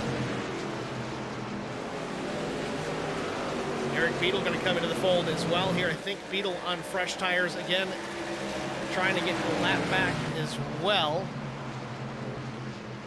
Trying to check on Eric Beadle's last stop. Indeed, it was lap 107, so fresh rubber underneath his machine. Lap 135. Again, the next 5 laps, I would expect pit stops to start happening. In fact, there's a couple already. Ray Ferreira down pit lane, as well as Paul Durkee, Mason Wagaman, Rob Hattenbach. I think they've resigned to the fact that even with this stop, they cannot make it to the finish without one more stop. Now, the question remains, can Neil Quick or Zach Millet hold out for another... Man, I don't see him going another 10 laps. They would need to go at least that far. I don't think it's going to happen.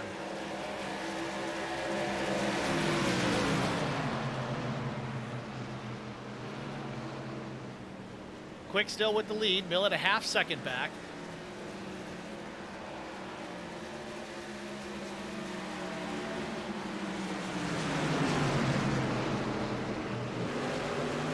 Some faster trucks that are a lap down trying to get by these leaders. Got to be scary and frustrating if you're Neil Quick right now. These guys coming up through just trying to take that lap back while you're out there on old rubber.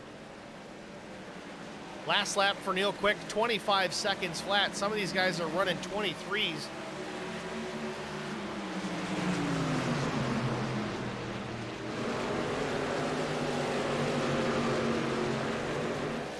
Eric Beadle's last lap, 25:07. He's just trying to gingerly work his way by. He certainly doesn't want to cause an issue with the race leader. But now he's got Justin Johnson breathing down his neck, and the caution comes out. Mason Wagaman, after his pit stop, right in front of the leaders. That was scary. There you have it. Just in time for these leaders to make their pit stops under yellow. May work out for some other drivers. Jeff Ottinger, Gene Wolfe, Dave Harden, Dan Pearson. If they're all on the lead lap, they make out the best because they were on pit lane as the caution came out. They can get their pit work done. As long as they can get back out, they get to stay out when the leaders make their pit stops. That's going to complicate things even more.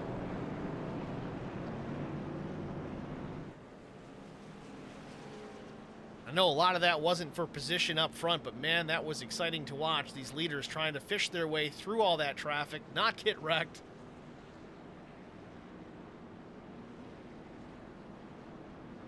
Neil Quick, Zach Millet, Tim Pope, Brian Rose, Mike Fahey, the top 5. Fahey, your biggest mover of the night so far, up 19 positions, even after his wreck. Justin Lawson, Larry Dickerson, Juan Jimenez, Vincent Short, all in the pit lane. That's your top 10. See who wins the race out of pit lane here. Of course, they're all going to take 4 tires. It did seem like the jack went up on the 315 just a click earlier than Quick. Say that 10 times fast.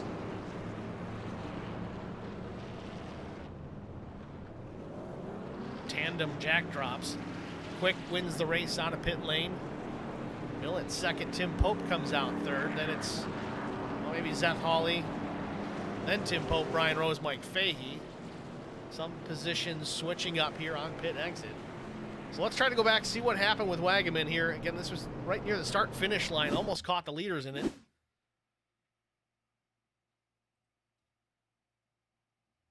Again, Wagaman the 56/28. He had made his pit stop, and we've seen this a bunch tonight, just getting on the power a little too early. Overcorrects it, though. He gets into the fence hard.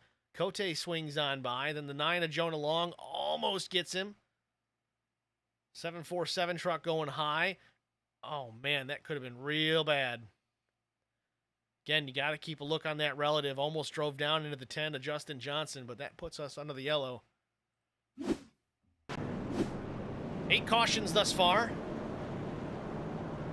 Got about 50 laps remaining. We're going to step aside here, get a break out of the way. Stay with us, folks. We'll be back after this. I would definitely recommend the Garza Law Firm to all my family and friends because I know how he's treated me. I have been playing basketball ever since I can remember. I just finished my 6-year career playing for the University of Tennessee. I feel like we're both striving to be better every day. He's always responded quickly and has always come through with whatever he said that he's going to do. The Garza Law Firm is definitely somebody you want on your team. The Garza Law Firm. Let us help.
Back at Iowa Speedway, getting ready to go back under the green flag, wrapping up our 8th caution of the evening.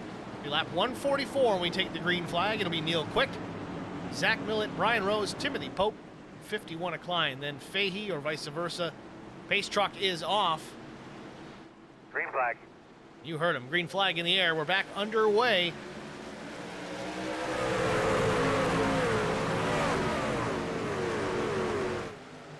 Neil Quick with a good jump out in front of Zach Millett. Brian Rose with a great restart as well. Tucks right in behind Zach Millett. 728 of Tim Pope on the bottom.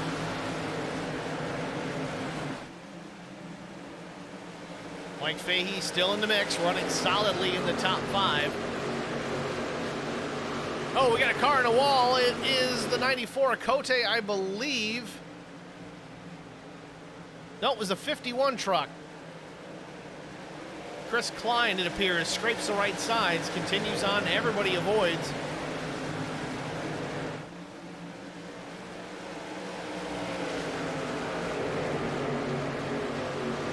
Back up front, battle between Brian Rose and Timothy Pope. Pope up top, Rose on the bottom. Millett looking for the lead, though. He's got a nose inside of Neil Quick here off of turn number 2. Battling for the lead here at Iowa, lap 146. Millett hasn't had the lead since his contact with Timothy Pope about 100 laps ago. At the stripe, Millett's going to lead that one. Hasn't got the 2 clear yet. Down into turn number 1. We'll see if he's got anything for the 2. Pope runs in the 3rd spot. He's still getting pressure from Brian Rose. And Mike Fahey coming into the mix as Millett clears Quick down the back straightaway. Quick goes back down to the bottom. Trying to challenge back Millett and try and get that spot back from the 315. Nothing doing here at the line.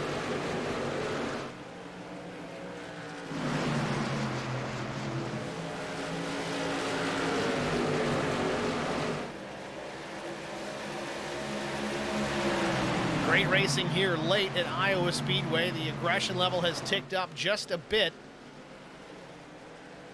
Whole top 5 starting to get away here from the rest of the field. Mike Fahey, the last car in that line, about 6-8 truck lengths back to the 69 machine of Larry Dickerson. Millett stretching it out now, 0.3 of a second over Neil Quick. Then it's Pope, Rose, Fahey, then Dickerson, Klein, Lawson just taking the 8th spot. Jimenez and Short in the top 10. 3 wide out of turn 4. The 51 checks up to lets it go back to 2x2.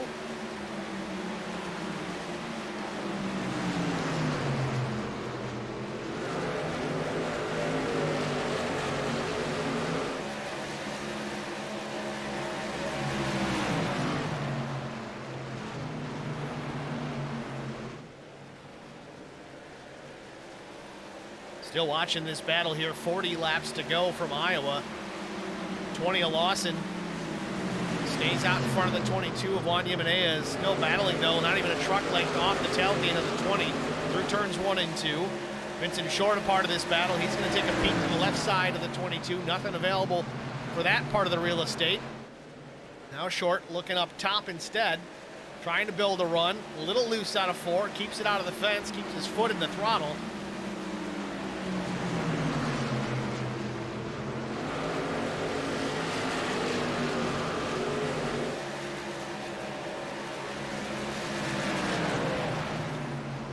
Continue to watch this battle. Millett still stretching out his lead over Neil Quick. It's a half-second advantage. Some would say it's all over but the crying, but not the case. Neil Quick, one of the masters at saving tires throughout the course of a long run. This one is not over by a long shot. Millett, at least for the present time, has the pace. Millett lost a lot of ground there, though. Not sure what happened. Lost 0.2 of a second.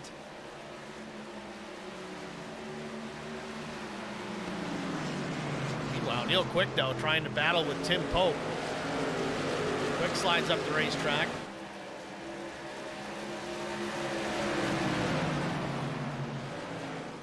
This is really the battle on track right now. Tim Pope and Neil Quick. Pope running in third.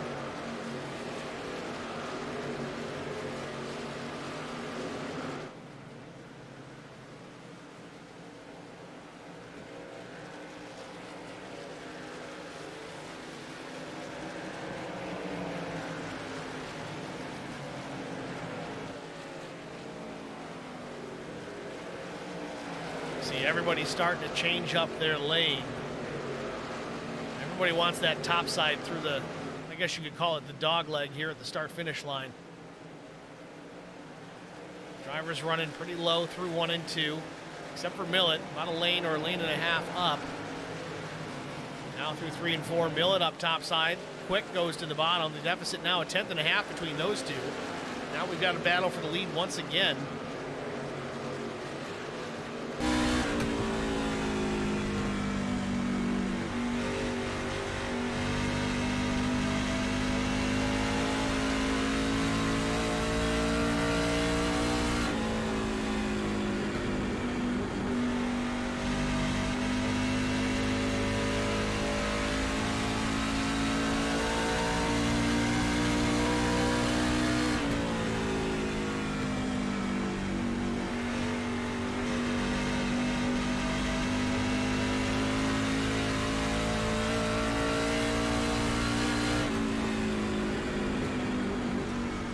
Quick way down to the bottom, drives it in super deep, slides up the track, not enough.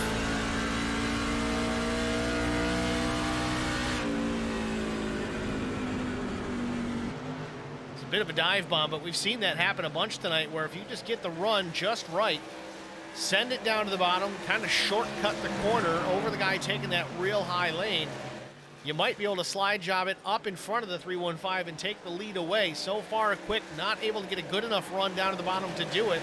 But it might just be a matter of time here with 31 laps to go.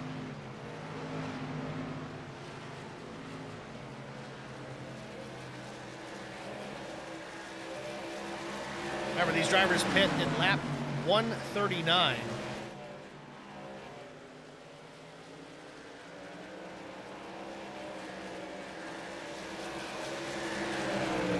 With the caution flag, if they go green the rest of the way, they might have enough fuel to make it. Might be about 3 laps to the good. Now, again, if we get a green-white checkered finish, that may change quite a bit. The question is, who has tires on pit lane still at this point? Still side by side for the lead, coming to the stripe. Quick comes up closer, nose out in front. Millett gets the run out. close quarters down into one. Almost contact between Millet and Quick. Continue to race side by side. Millet clears Quick out of turn 2. This is going to help Pope close the gap as well, though. Quick better be careful.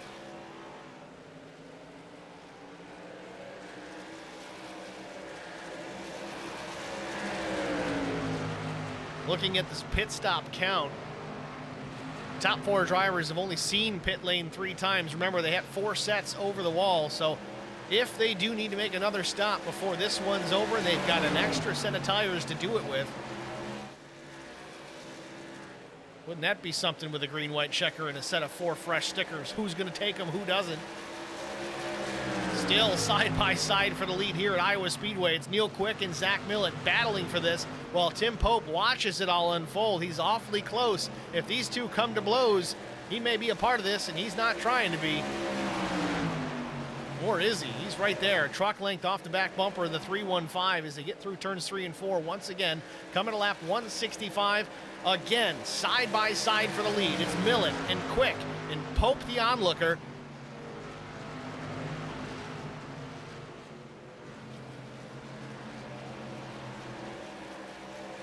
Drag race down the back straightaway. Millet still using that high side, and it's working.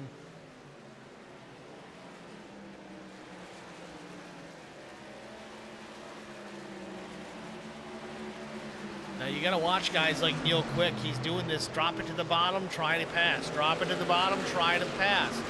Might be baiting Zach Millet into a move that forces Millet to try and take away that line, and all of a sudden then you've got Quick up to the high side, switching things up. It's not happened yet, but now Quick, he's got to deal with the 728 of Tim Pope in his rearview mirror. It's going to allow Millet to get back out to about a 0.3 of a second advantage. We've got 24 laps to go. Again, it's going to be tight on fuel. It should equal out to about lap 193. Again, we only got to go 190 laps total. 24 to go. They should have enough to the end, in theory.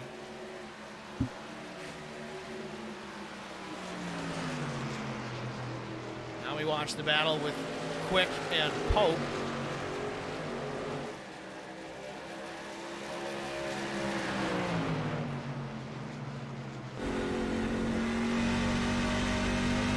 Tim Pope out of Roseboro, North Carolina.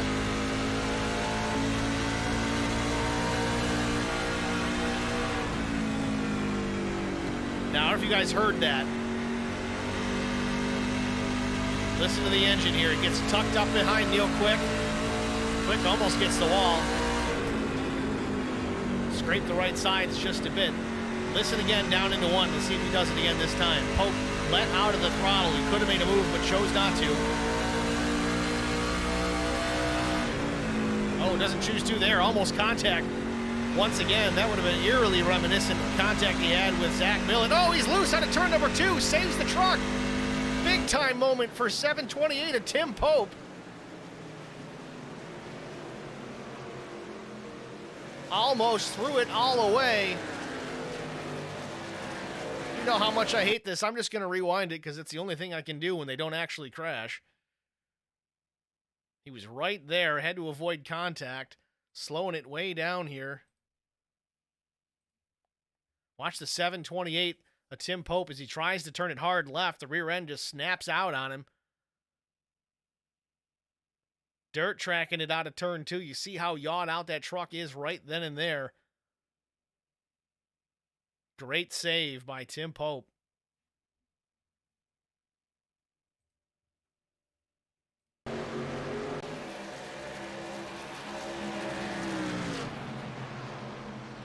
$19 laps to go. Millet still your leader. Neil Quick in the second spot. 0.8 of a second behind the 315.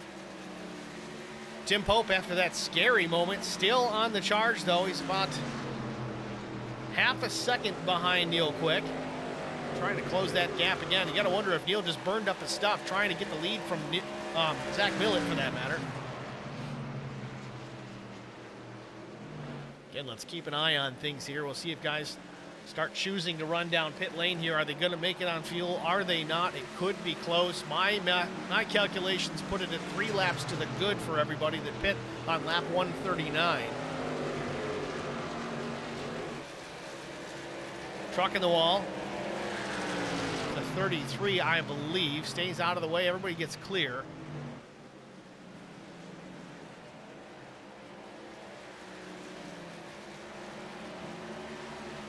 '33 of Paul Ferdiani. His last stop, lap 135. He may need to stop.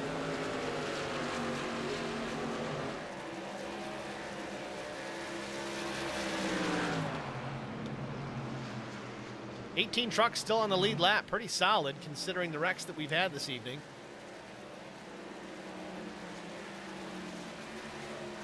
Brian McCann says there's a hot dog wrapper on the track. That's not worthy of a caution. Maybe a spring rubber.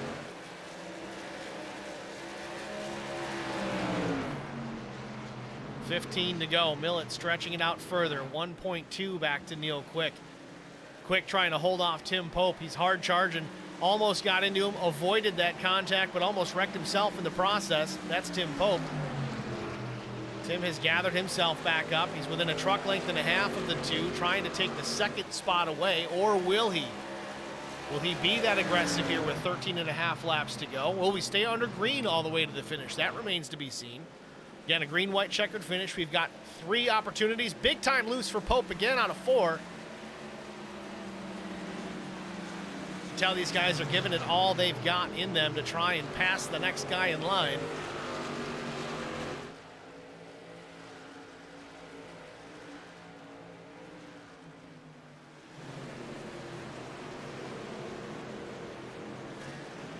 Justin Lawson up in the 7th position. Just behind Juan Jimenez. Juan still working his way slowly but surely towards the front. Next on his list, Larry Dickerson, the number 69 truck. That would be for P5.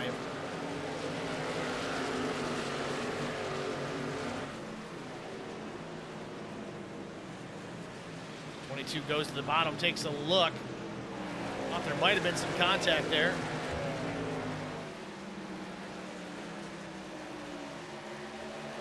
Vincent Short still in the 8th position.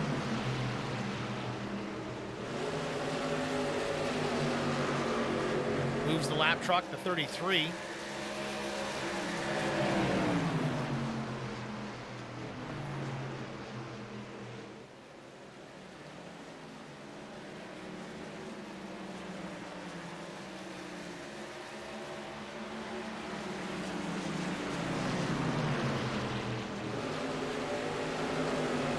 Jimenez still unable to do anything with the 69 of Larry Dickerson.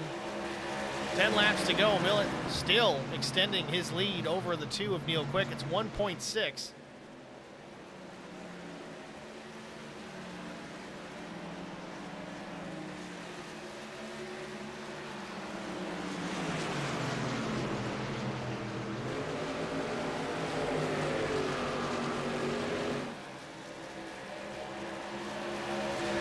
Jimenez has position here. He's going to go to the high side, try to build a run out of 3 and 4. Might have the pass set up for turn 1 or maybe sooner. The 69 of Dickerson goes topside, crossover from Jimenez at the stripe. They're side by side down into turn 1. Give the position to the 22. 69 of Dickerson's going to battle back up topside through 1 and 2. We'll see if now the 69 can build a run. Drag race down the backstretch into turn number 3. They continue to fight for the 5th spot.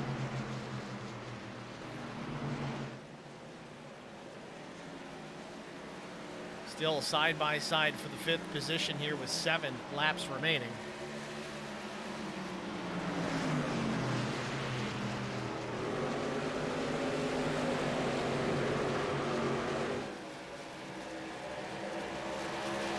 Dickerson battles back though, clears Jimenez once again. 22 was awfully close to taking that 5th position away, just couldn't quite get him clear.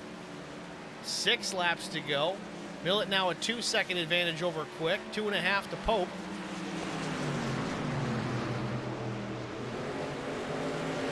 Two and a third, that is.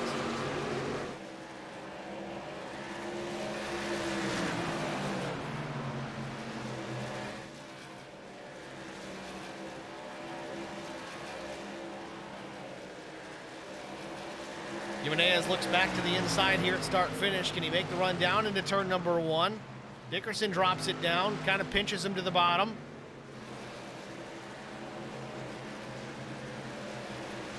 Lieutenant Justin Johnson just leaving pit lane. Had to make one final stop here with 5 to go. That's a terrible feeling if you're behind the wheel of that 10 truck, having to stop here with 5 to go.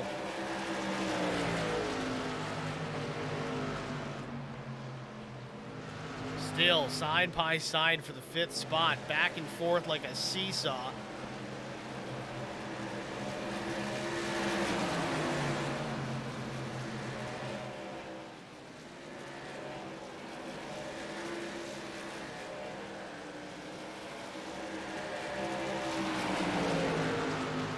Two and a half laps to go. Millett still out in front with a 1.9 second advantage. We still watch this battle here for the 5th position between the 69 of Dickerson, the 22 of Juan Jimenez. Trying to make something work here. Almost contact with the 22 and the 69. Jimenez switches it up. He goes topside, pinches him in the wall. Almost contact, doesn't get a piece of it. At the stripe, though, still side by side. It's going to be 2 to go and almost contact. Jimenez goes up the track. They may have hit door to door into turn 1. Very aggressive move by the 69. It's going to put the 22 back in behind. We'll see what happens here. We're going to get the white flag here at any moment. White flag in the air for Zach Millett. Started position number 3 today, was up front while battling with Tim Pope. Gets turned, saves the truck, doesn't hit anything. In fact, didn't even spin it sideways. A beautiful save. Cost him some track position, but throughout the course of the night, battles back. Off turn number 4, Zach Millett's going to win here at Iowa. Off turn number 4, Jimenez battling still at the stripe. Dickerson edges him out by just a foot or 2 for the 5th spot. Glad we were able to get that finish in as well.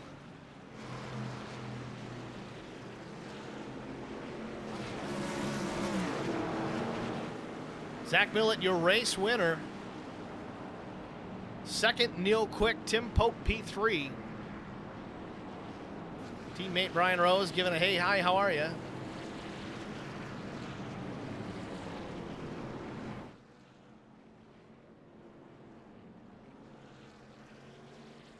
Mike Fahey gets a top 10.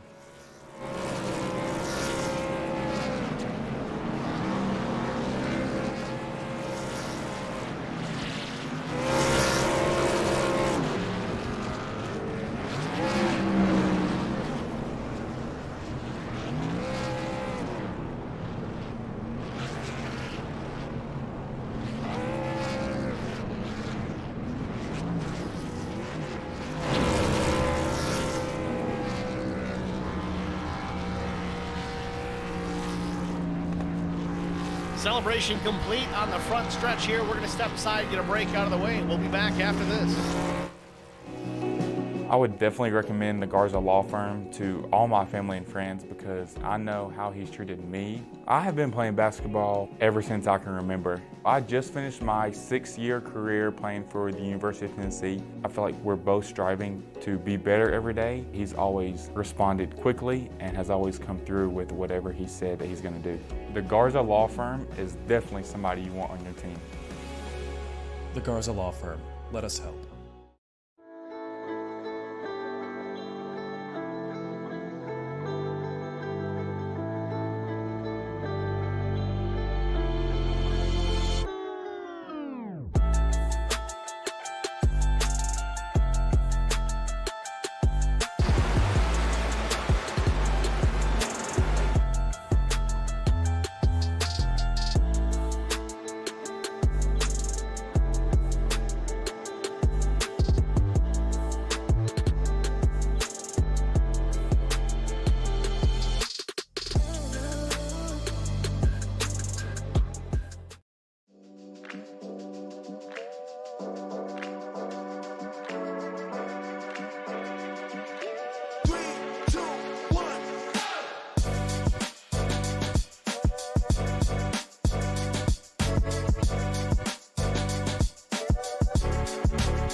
Back at Iowa Speedway, Zach Millett, your race winner here, second race of this season.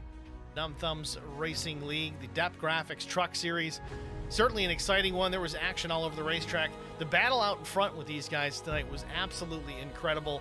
Hard to really go off of that anywhere else, but we did see a great battle also for that fifth position between Juan Jimenez and Larry Dickerson. Of course, Dickerson ended up taking that spot away, but ultimately, checkered flag goes to Zach Millett. So let's pull Zach up into the broadcast booth. Zach, it's Steve Singer in the HBR TV broadcast booth. You got us?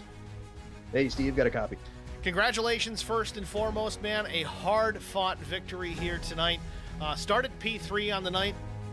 Got up to the front relatively quickly and seemed pretty stout for a while. Tim Pope then caught you in a hurry. Don't know exactly how the contact occurred there. Maybe you checked up too early. Maybe he drove it in too deep.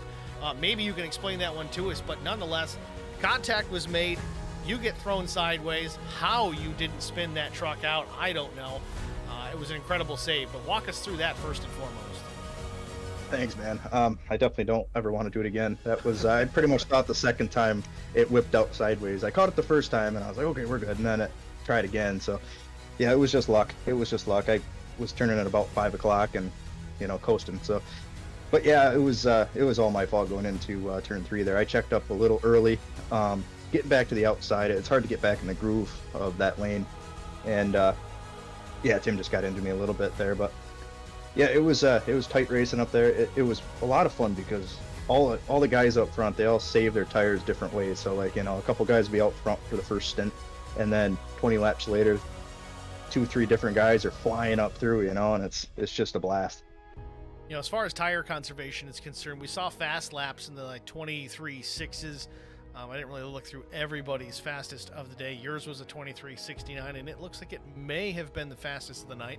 But the last laps, you guys were running in the low 25, so a pretty significant amount of fall off. That leads us to trying to get through lap traffic, and then lap traffic trying to get through you guys. That was an interesting time during the race tonight, watching some slower guys with some newer tires that became faster guys. How did you guys work the traffic tonight? It's really fun to do in a league like this. There's not many leagues out there where that could actually happen successfully, but a league like this where everybody's respectful of each other and gives each other room, it makes it a blast. It reminds me of the GT3 and LMP2 racing that we do, because the pace seemed that different on track. These guys would just come up out of nowhere and fly past you. Well, certainly impressive to watch. Next question, fuel. I know you guys pit at lap 139 with the caution flag. I think the average fuel run was about 55 laps. My calculations put you guys 3 laps to the good. How close was it? I think we had a ton left. I was kind of hoping I could pull it up right now to look, but we had plenty. Brian was actually the brains behind that. He was making sure, he was looking the entire second to last stint there and making sure when we pit, we'd be good. And the last time I looked was when we came out and we were going to be 10 to the good. So, yeah, we were dying to pit there riding behind Neil, though. I wanted to dive down and short pit so bad. Well, either way, it worked out. Strategy came in handy. Good to have some teammates trying to work that out with you guys, and you with some raw speed. Congratulations to yourself and HBR across the board. Next week, I don't even know where we're at next week. I got to take a look, but let's see here. Numb Thumbs. We're going to be at Twin Ring Motegi. I should have known that. I love that place. What are your thoughts rolling in there? Have you got any races under your belt out at Twin Ring Motegi? None. Not a one. So it's going to be interesting. I think you'll enjoy it. I had a blast in the ARCA car, oddly enough, in the Numb Thumbs ARCA series earlier on in the season. Almost had that thing wrapped up. Didn't go my way, but a fun racetrack. I think it's right up your alley. It's right up Neil Quick's alley. And the same for Tim Pope. I got a feeling we're going to see all 3 of you guys near the front of the field by the time this one's over next week. But I don't know. Either way, it should be a good one. Hell yeah, I can't wait. I'm going to definitely get some laps and get some practice in. Well, Zach, congratulations again here on the win tonight. We're going to let you go. Who do you want to shout out to? I want to thank you, Steve, and HBR TV for the broadcast, as always. Numb Thumbs Gaming and the NTRL for having this league. It's a blast. I'm looking forward to this. Sunday nights in No Bull and Tuesday nights in the NTRL, and it's awesome. It's great fun. Track Bar Media, I got to thank Joe Tucker's son. He's in the stream here, spotting me the whole time. So big thanks to him, keeping me alive. And shoot me a follow on Twitch at That A Sport Guy. All right, Zach, again, congratulations. Thanks for talking to us, man. Good luck next week. Thanks, man. Zach Millett, your race winner here from Iowa Speedway. Next, we're going to go to Neil Quick. It was quick, but not quick enough. I'm going to make sure I say that before I pull him into the booth. Neil and Steve in the HBR TV booth. You got us? Yeah, I got you, man. How you doing? We're doing good, Neil. Good to talk to you. Started P2, finished P2. I guess it's an okay night. I know you wanted to win there. You had a strong truck. You looked real good out there. Always good at saving tires, making the fuel last. I mean, you're hard to beat out there, but tonight it happened. Tell us about it. Yeah, me and Zach were just talking a little bit about this back and forth, and I know at the beginning we were just kind of pacing each other and just seeing what everybody had, and it was kind of interesting that first part there, just running behind Zach and Brian. I think I fell back to like 6th or 7th there at the first part of the race, and just kept working the bottom side and started coming back to the front, and had a real good truck. And at that time I kind of noticed the biggest thing that I had to do was try to stay in clean air. If you got at any point close to somebody, it was you were using your stuff up, and it happened in the middle of the race when I got in front of Zach, and we were coming through the pack after having fresh tires there.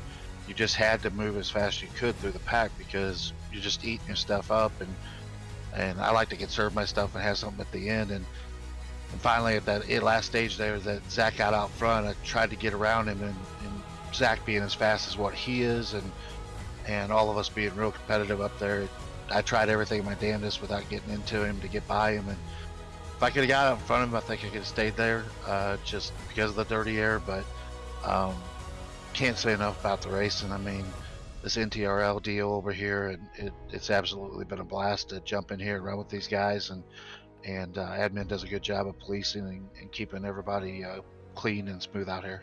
Certainly has been a fun one to watch. This one especially, watching you and Millett battle side by side for so many laps. We saw a couple of times it was almost like, let's build a run, and then dive it down to the bottom. It seemed like you were trying to work the slide job. Is that accurate?